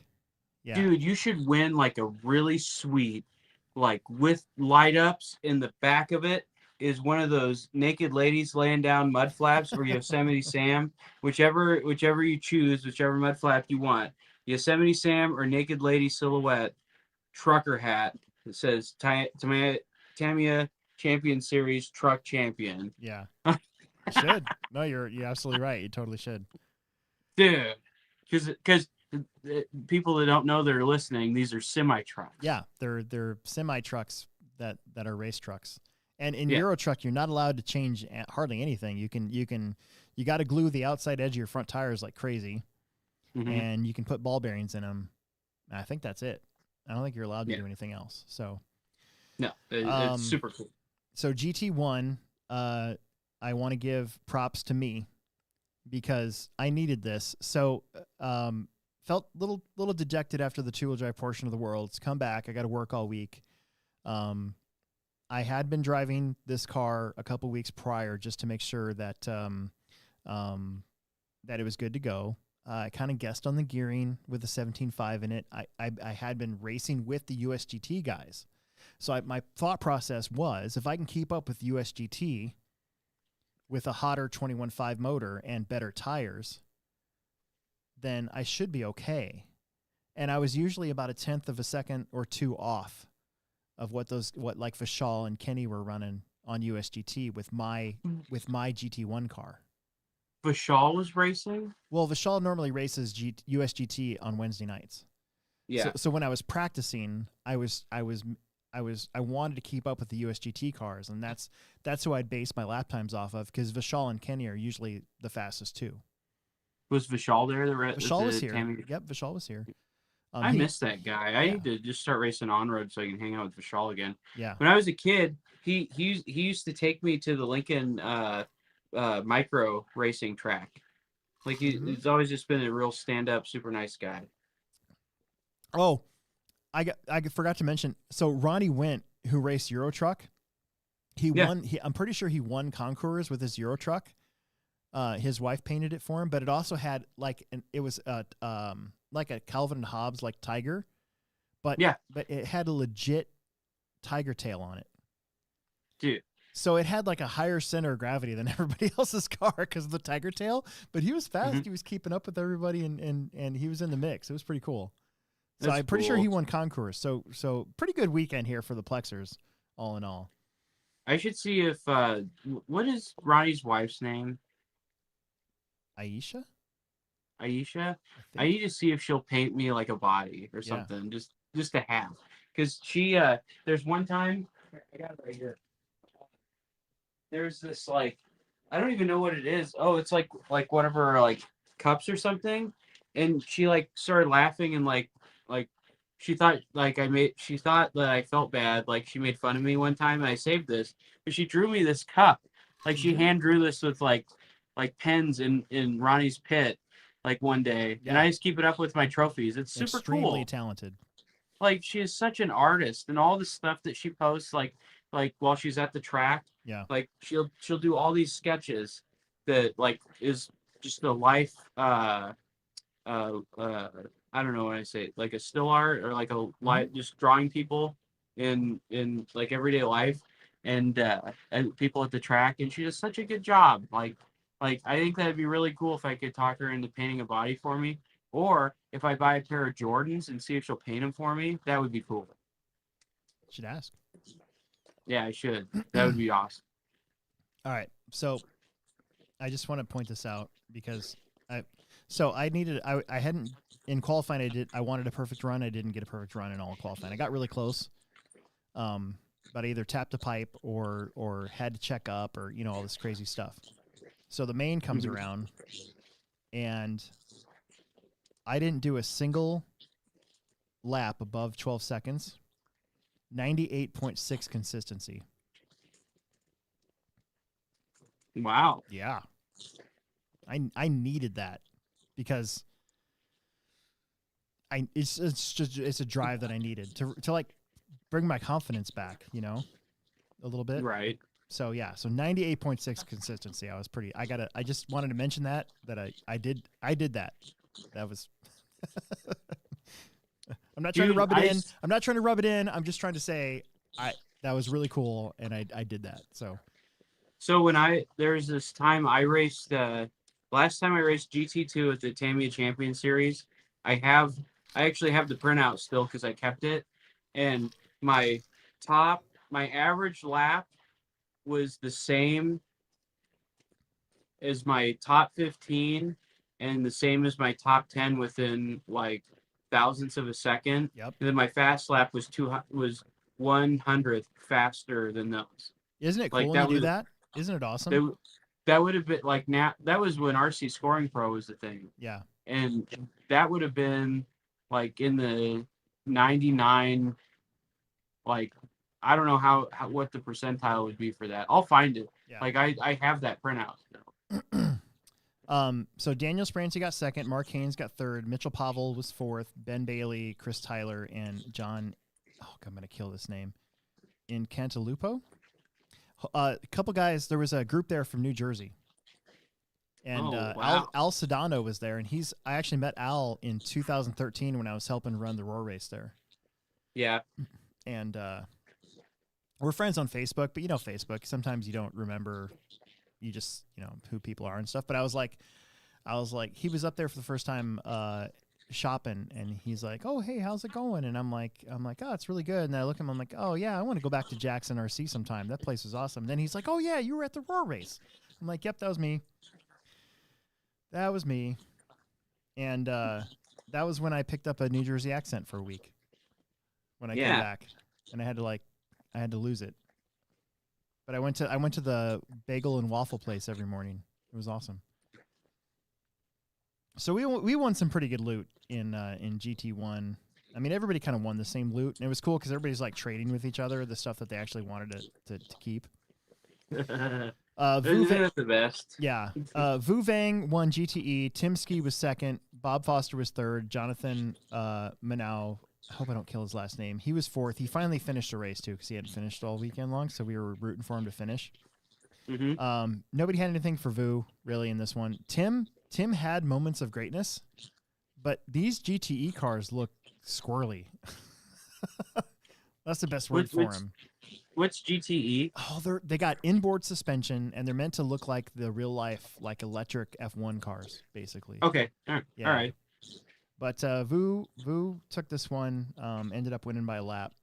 I think Tim could have hung with him if that car just had a little bit more grip, because it looked like they were just drifting half the time. And honestly, that's probably the most scale Formula One car you can race because the power plant's electric. Yeah, that's true. You know. Yep. So Mini, what came down between, this is a Japan class. So the Japan classes had AAA mains. So Charlie Lydon got the win. Al Sedano got second. So Charlie won A1, Al won A2. So it came down to A3, and they finished, I believe, within a second of each other. Wow. But Charlie was like driving really good, made no mistakes up front. Al had to chase him, and Al tapped a pipe here and there, and that was kind of the difference. So Charlie gets a free trip to Japan if he wants it. Ken McKinney was so third. If he doesn't want it, does it go to the next guy? I don't think so. No. Huh. Yeah. Kenny McKinney got third. Dennis Ritter was fourth. Vishal was fifth. Jay Helson was sixth, and Rick Young was seventh. In GT2, this is the 21.5 touring car class. Daniel Ho won it, I believe, in 2. Yeah, they didn't even need the third main. Chris Tyler was second. John Brown was third. Chris Olson fourth. David Weir, Don Drews, Julian Campbell, and Jim Hungate. And then in Pro Spec, and this is the TTO2 class with all the options on it if you want to run it. Basically the faster TTO2 class. Yeah. Not because they have two. They have the novice class and then the Pro Spec. Vu pretty much had the field covered in this one. He won it in 2. Tim Ski was second, though, which I thought was pretty awesome again. John Incantalupo was third. Mike Wenzel was fourth. Bob Foster, Mark Haynes, Jim Starr, Ben Bailey, Ronnie Wint, and Shane Menenti.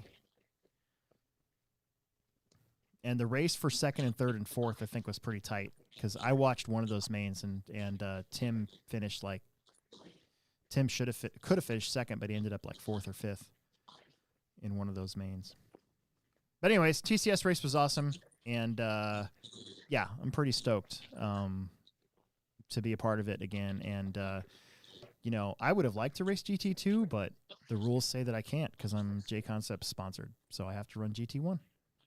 Yeah. Dang it. So it's the way it goes. Right. I still won a BBX, so I'm pretty happy. No, yeah. I would be. Oh, I've never won a car kit at a race before. Really? Dude, I've won quite a few now. I know you have. I never have. I also finished second at a rock crawling event on Sunday. Nice. Yeah, so the guys, the 402 Club guys, had a rock crawling event outside, and I brought my crawler, and I put a new body on it, and I ended up finishing second. So that was pretty fun. Hell yeah. Yeah, it was super awesome. I'm getting better at those 6-minute things because you got to like manage each gate. You're like, well, if I can't make this gate, I'll just hit the gate and take it and move on to the next one. And you got to kind of know. Got to know when. Is there a clock that you can see while you're doing it? No, but they do have a timer, and you can say how much time do I have left, and they'll tell you. Right. Okay. Yeah. You've got a guy there that's counting it down. So, and it helps that we've been practicing. So we started doing 6-minute time limits this season when we started doing the outdoor crawling way back in April. And I think that's helped a lot of us because the Tuesday nighters finished second, third, fourth, and fifth. So I think that's been helping all of us get better at that time limit because we went to an event. We used to not do a time limit, so you could take as long as you wanted to. And we went to an event in Lincoln where there was a time limit, and pretty much it frazzled all of us. Like we all sucked at it. So yeah. I think we've all gotten a lot better at it. So, okay. We started a little late. I don't want to keep my brother-in-law and my sister here any longer than they have to, but I do want to mention one thing. So a funny thing happened back at work. So I'm back at work on Tuesday. Tuesday, Wednesday, Thursday comes around. And I think this happened Friday. So might happen Saturday. I don't know. It doesn't really matter. Okay. So guy comes in And our new guy, Gary, he's trying to help him, and he's clearly not sure what to do because the guy that brought this battery in is very agitated and is sort of like subtly yelling at Gary.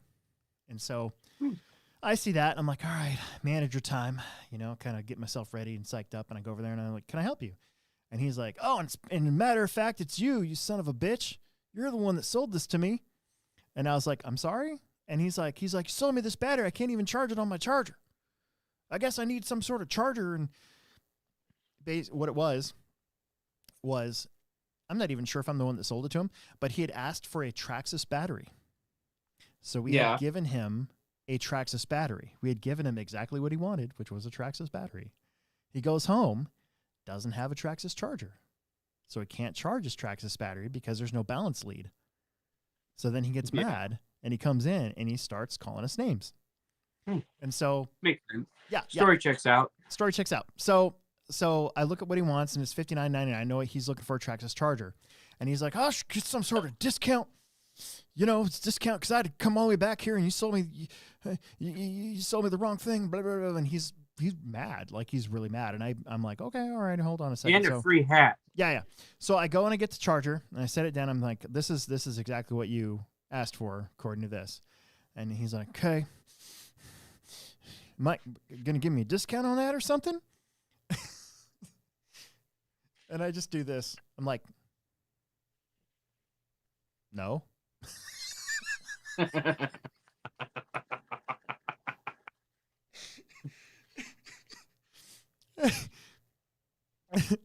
And he goes, of course you wouldn't, you asshole. He's not wrong. And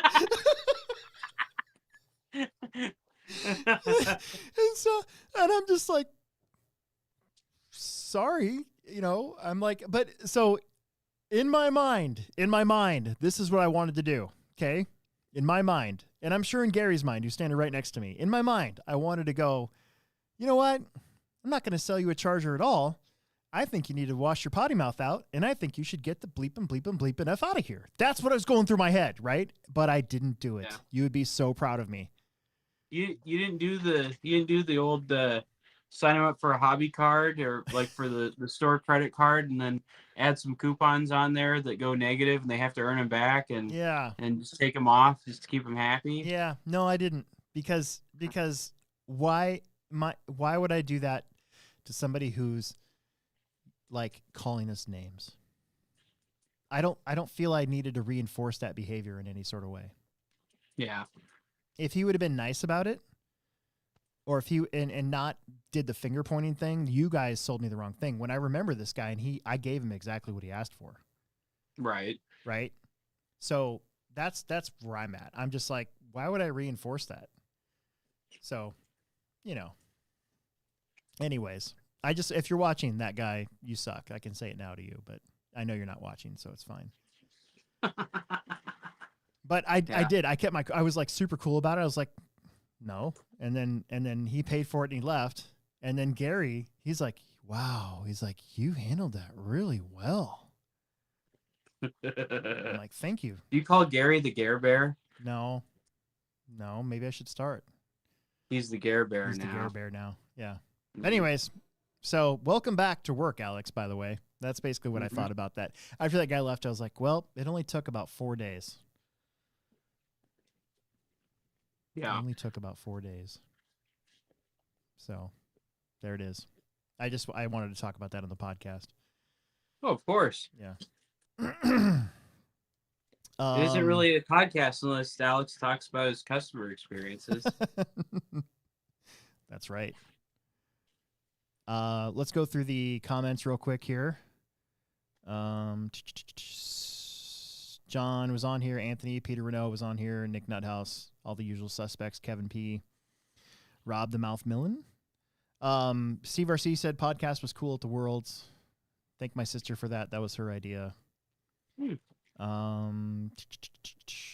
a good question. Steve RC wanted to know who marshaled the A mains.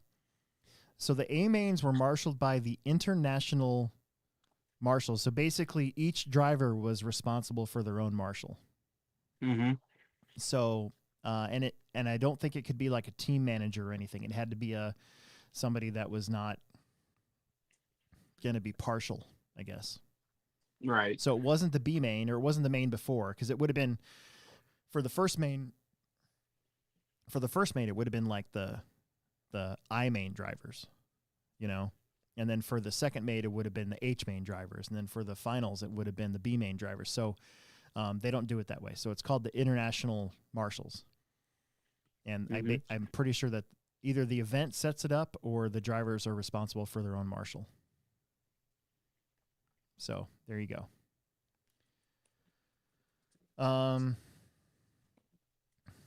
Margie wanted to know share your favorite highlights from what you saw at the IFMAR Worlds from the chat. Andy Barrett said just watching some of our locals on the biggest stage. The Vanderbeeks did really good. Owen won his two-wheel drive main, and Alex won his two-wheel drive main. Alex just missed the top 30. He would have finished 31st, I believe. Nice. And Owen, I believe he won the G, F, G, maybe the F. So, yeah, he did. He finished. Owen was really good in two-wheel drive. Like, he was out qualifying me all day. Kevin P said the mod media crew killed it with the video and commentary. Peter Renault wants to know why J Concepts doesn't make stadium truck carvers anymore, or Goosebumps, or Double Ds. Nobody races outside anymore. Yeah, I know. That's part of the problem. Yeah, it is. That's why I said it. Yeah. I wish there was more outdoor racing. Me too. Jason McCarran says, will the two-wheel drive front end mod utilizes the AE standard front ball stud offset and it works? You just got to buy your Dremel with your two-wheel drive. Well, I mean, yeah, because I did that video on how to do the front end mod, and you can make your offset wheels work, but not everybody's going to do that. So, like you said, I think hopefully the next Losi car will have the same offset as everybody else, and we can all just have pre-mounts. That'd be awesome. Then you want to because I spent like 3 hours gluing tires. I know, both days. So I spent about 5 to 6 hours just gluing tires in front of the officials at that event. You know, the off day I could have just went and did something fun, but instead I had to stick around and made sure I had all my tires glued.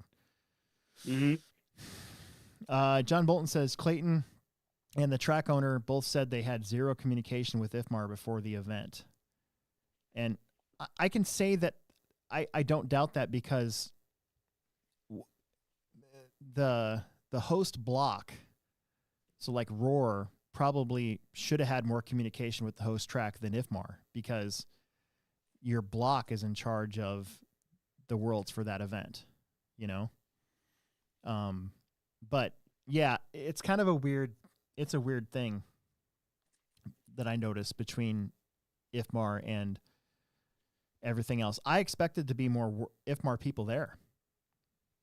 Right. And there was just Jeff. Really? The worlds that I went to in 2016 had like 5 people from IFMAR there. But at this one, the only representative for IFMAR was Jeff Parker.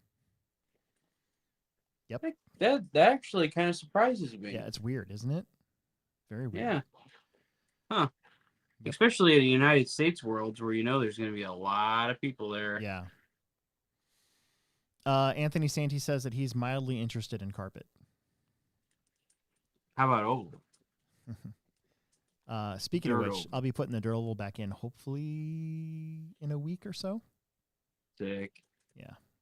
We need to come up with a track master to roll the track in. Yep.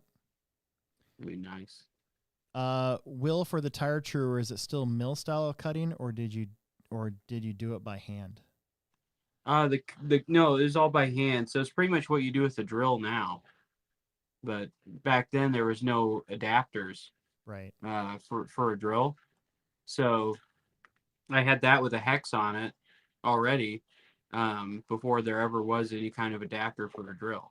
Yeah. So that's why that made like the most sense. Oh, hi, kitty. Yeah.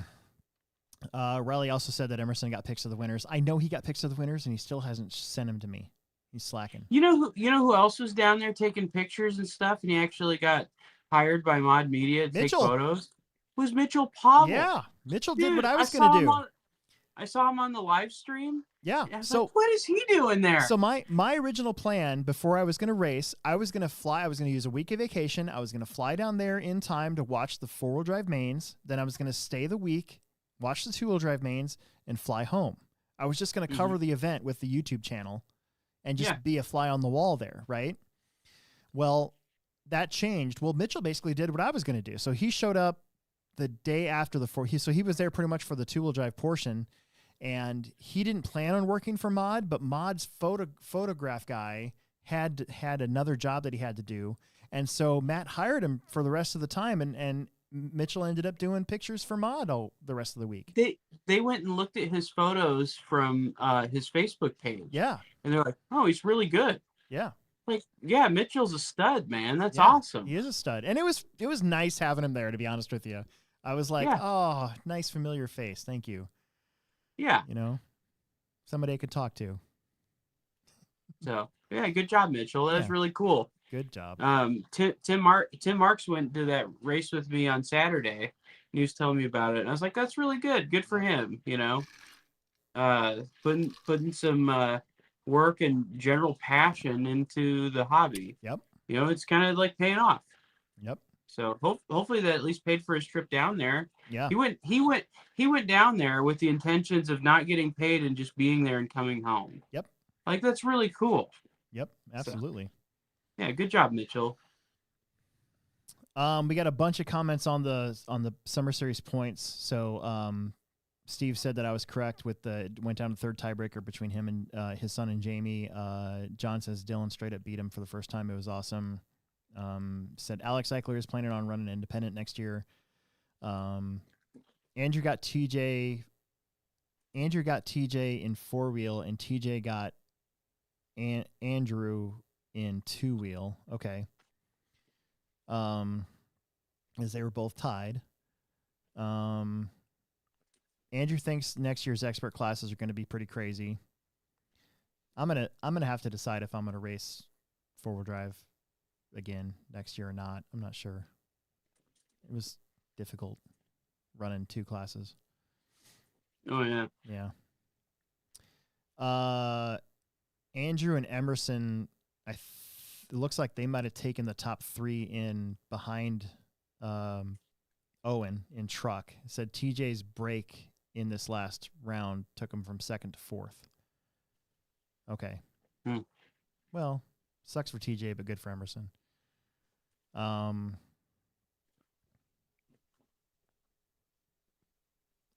Ronnie says that as an honored guy, he was also a little bit bummed out that the turnout wasn't any better at the TCS race. Yeah.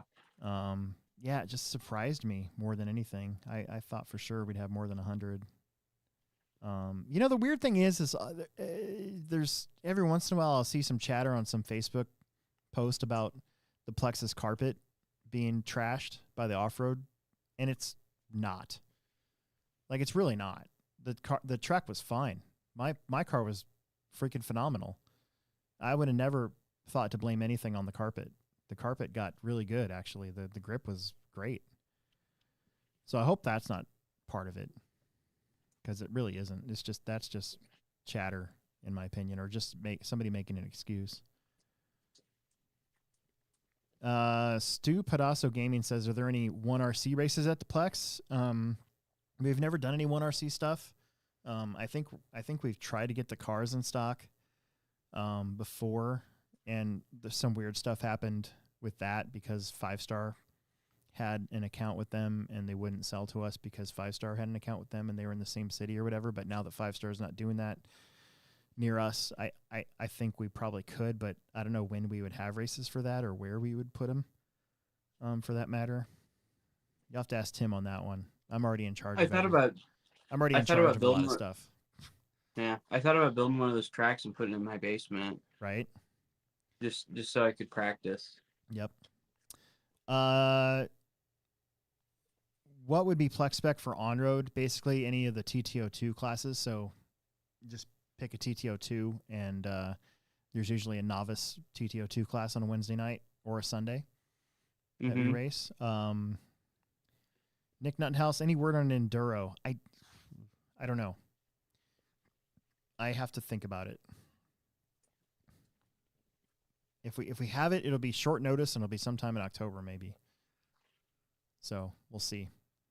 The next big thing for me is getting the track set up for oval and for redoing the off-road track for 8 scale. Yeah. So I got to get that out of the way, and then we'll see what happens with an enduro.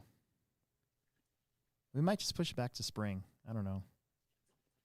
I'll think about it.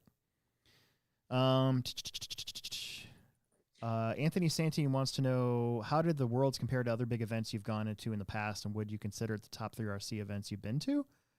That's a really good question.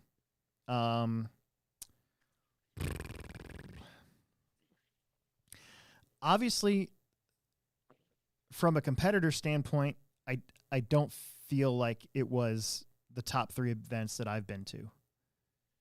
Because as somebody who's not a pro, and I'm only trying to make top 50, for me, the Reedy race was more important to me because I didn't have to race the pros. I raced the semi-pros and actually had a shot at making a main, the top of main, the A main. Here, I knew going into it, I knew I had no shot of probably making top 30. Was completely out of the question, which is why I told Jason Rhoda I'd cut my hair if I made the C main, because I knew it wasn't going to happen. So from my perspective, no, not really. I think the Reedy race to me was more special and more important, the 2 that I went to, because I was actually relevant.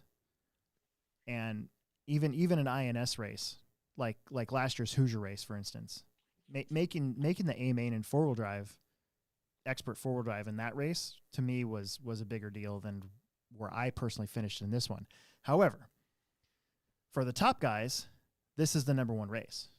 The energy in the air when Davide and Tater won the Worlds was immeasurable to anything that I had ever been experienced. So right. So if you look at it from my perspective as a racer, for me, I was just happy to be there and I was happy to be a part of it. But there were other events that I've been to that were more special to me than this one. But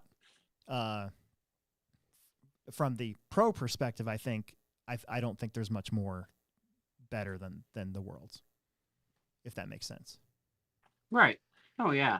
So, as far as prestigious events go, I mean, it's probably the highest honor, right? Yeah. Yep.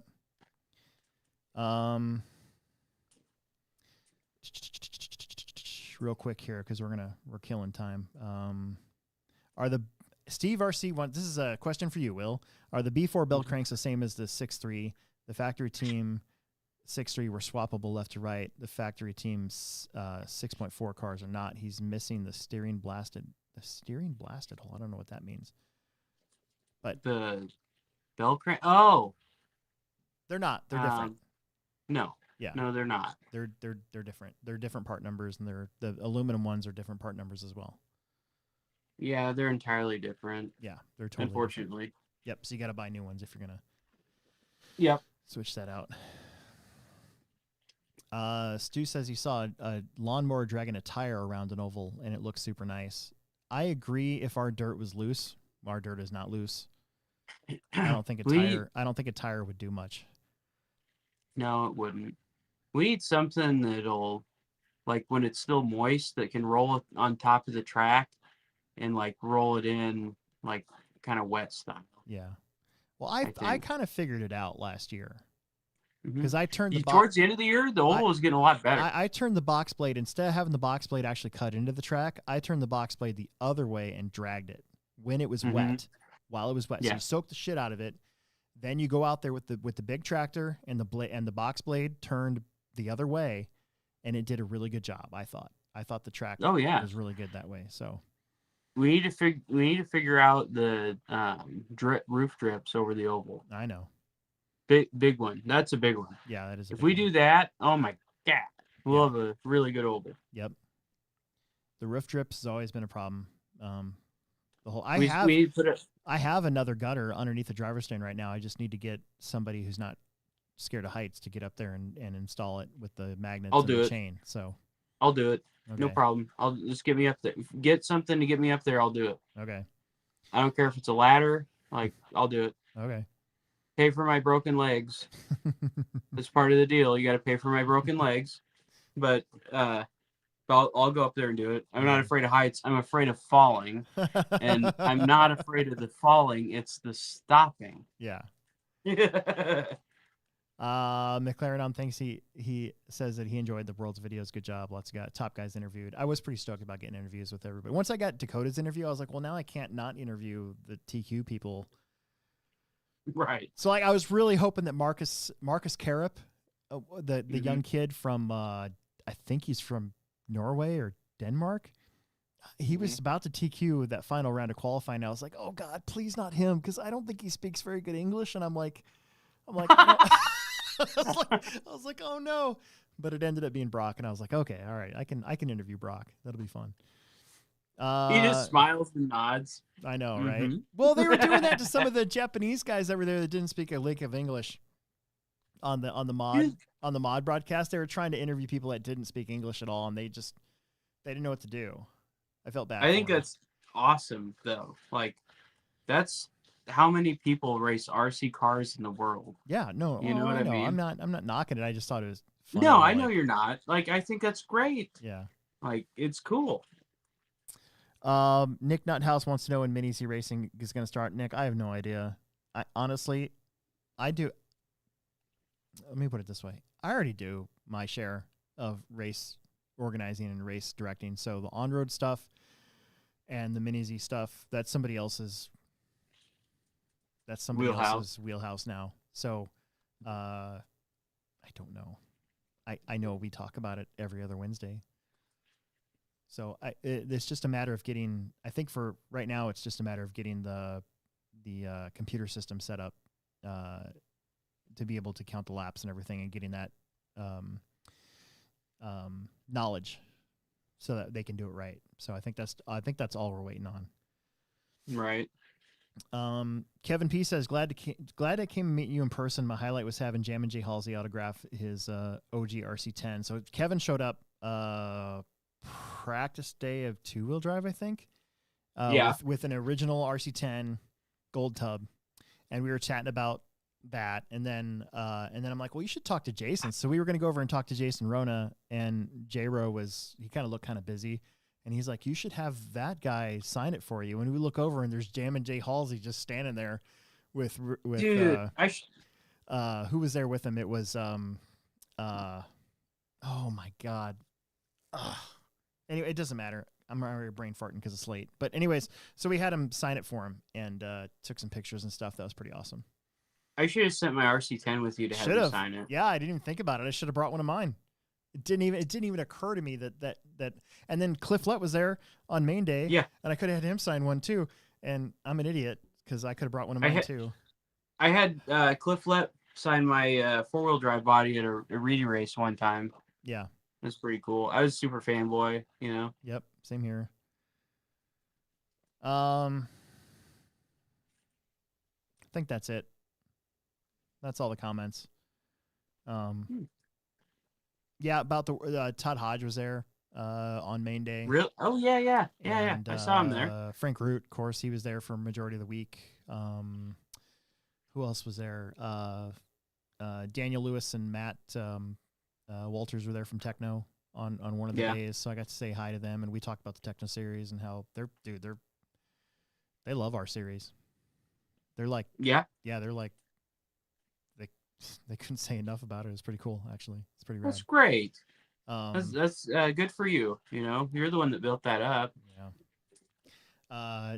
Adam Drake, of course, I got to talk, and Adam Drake was really nice talking to him in person again. And of course, I was pitting yet next to the Mugen prototype, Shin Adachi. Shin's super nice. Shin was super nice. We were actually for a little while there. We were in the same free practice. Yeah. So that was pretty cool. Josh Payne, the Australian. Remember him from the Reedy race? I do. He was pitted right across from me, and we ended up in the same heats. In both 4-wheel drive and 2-wheel drive, I think. Dude, Josh, when we were mounting tires in the hotel lobby, he was the guy that ran up and was like, "Oh, you guys are still working on stuff? We're drinking beer." Remember that? Yeah. Yeah. Yep. Of course, Charlie was there. Yeah. Swenka. He helped me a ton with my Hobby Wing stuff, especially because the whole thing, my 4-wheel drive car, I was just gonna run my 13.5 in 4-wheel drive. That's how not seriously I was taking 4-wheel drive, and it wasn't legal. So, so I ended up dropping an 8.5 in it with a brand new Hobby Wing speed controller, and it was fine. It was perfect, actually. Yeah. For me, it was perfect. I'm trying to figure out, see if I forgot anybody that stands out, but Clifflet was there, of course, saw him. Yeah, and Jam and J Halsey. Allison was there for a little while. Rona, she was there for the first half of the week. I think she went back to work. Yeah. I don't know.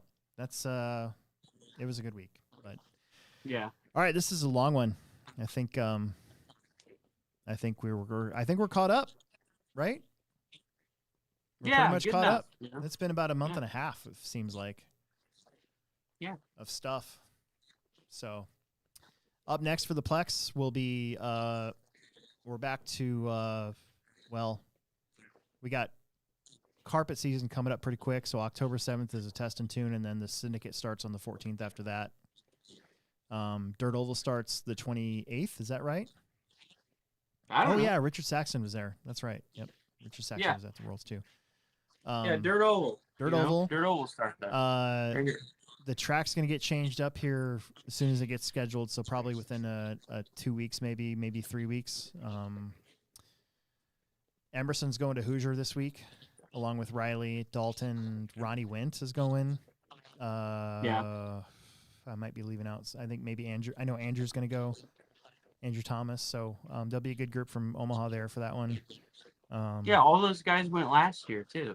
Yep. Which is why I didn't schedule the summer series this weekend, because I didn't want to interfere with any of that.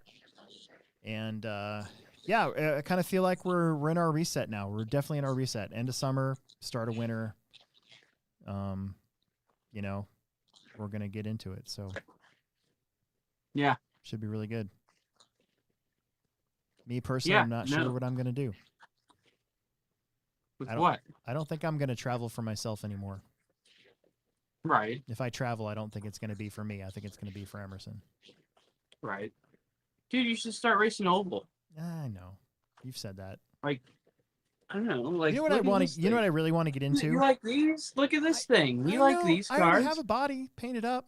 It says TLR on it, but I still already have a body. But listen, here's what I really want to do. I want to get into crawling more. I want to travel for crawling. Yeah. That's what I want to do. If it's what you want to do, follow your heart, you know. But I'm telling you, you should race some oval. If somebody hands me a car, I will race oval. Put it that way.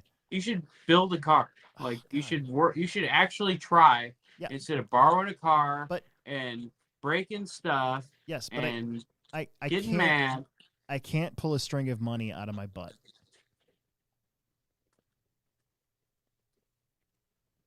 Okay. Yeah. Right. So I have to choose. So what if I built you an oval car and gave it to you? Well, then then I'd race oval. Yours. Or what if I got all the stuff and gave it to you? No, got all the stuff, gave it to you. Here's your oval car. You build it, you own it, and actually work at it and race an entire season. Yeah, I would try. I've tried oval before. I'm willing to try again, but I gotta warn you: the first time I'm taken out by somebody who's 4 laps down, I'm gonna turn into Shaggy, and might not look very nice. That's all I'm saying. You need to be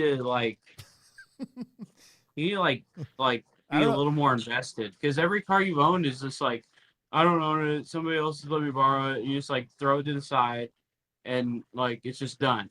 You need to actually work at it. I mean, stuff like that happens. Like last weekend, I was leading the B main in late model because I was stuck martyred in the B main in late model, and I got taken out while I was leading and stuck in the infield. Like the locals took me out on purpose.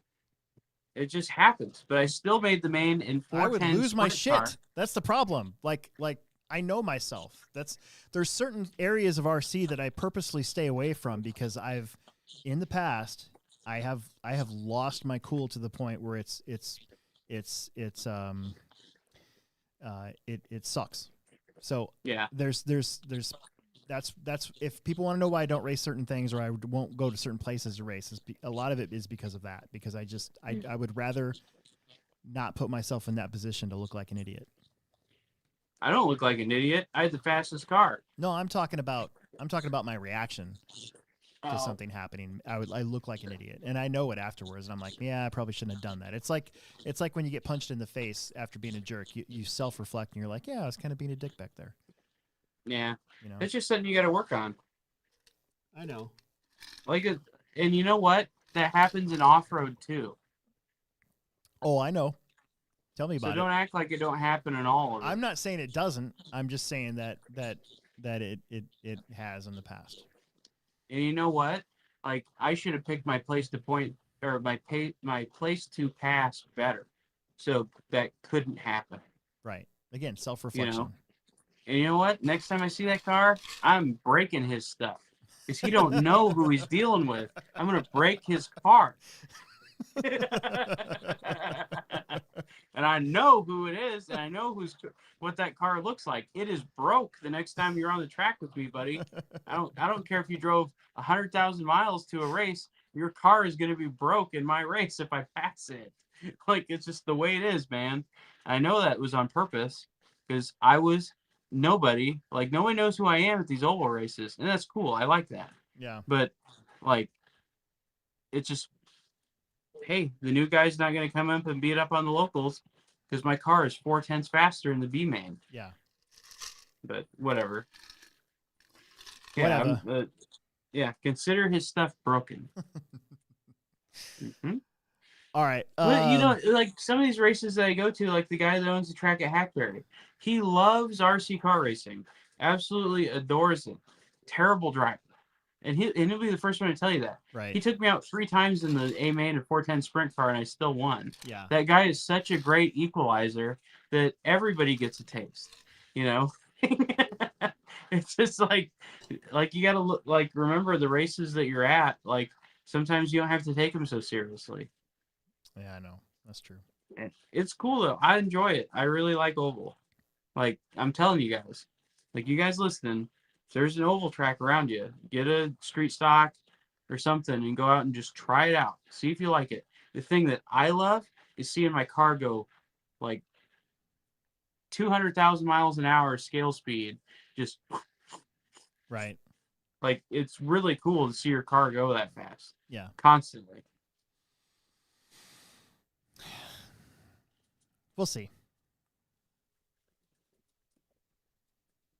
It's more about hanging out with your friends and having a good time. Yes, I know. Than it is racing. I know. And that's what I'm trying to get through to you. I know. Come hang out with your boy. I will. Hey, check out my shirt before we leave. Look at this. Yeah. Check out mine. This is yeah, that's a cool shirt too, but this is one of 2 My Morning Jacket t-shirts that I got at the My Morning Jacket concert in Denver at Red Rocks. Nice. My sister got me this for my birthday. On the back it says, "Thank you, come again." Thank you, come again. Yeah. And I will come again. Ew. All right, let's go. Richard? Yeah, we probably should. He's been waiting to push that button, I'm sure, for the last, 10 minutes. Oh, my God, 15 yeah. minutes. Sorry, Richard. Yeah. Probably for, the last hour. Yeah. All these geeks talking about stupid RC cars. And T-shirts. Yeah. And dumb stuff. Yeah. And Jar Jar Binks. Because he's the greatest character in all Star Wars. He's the greatest character in Star Trek. All right. See you guys. See you guys.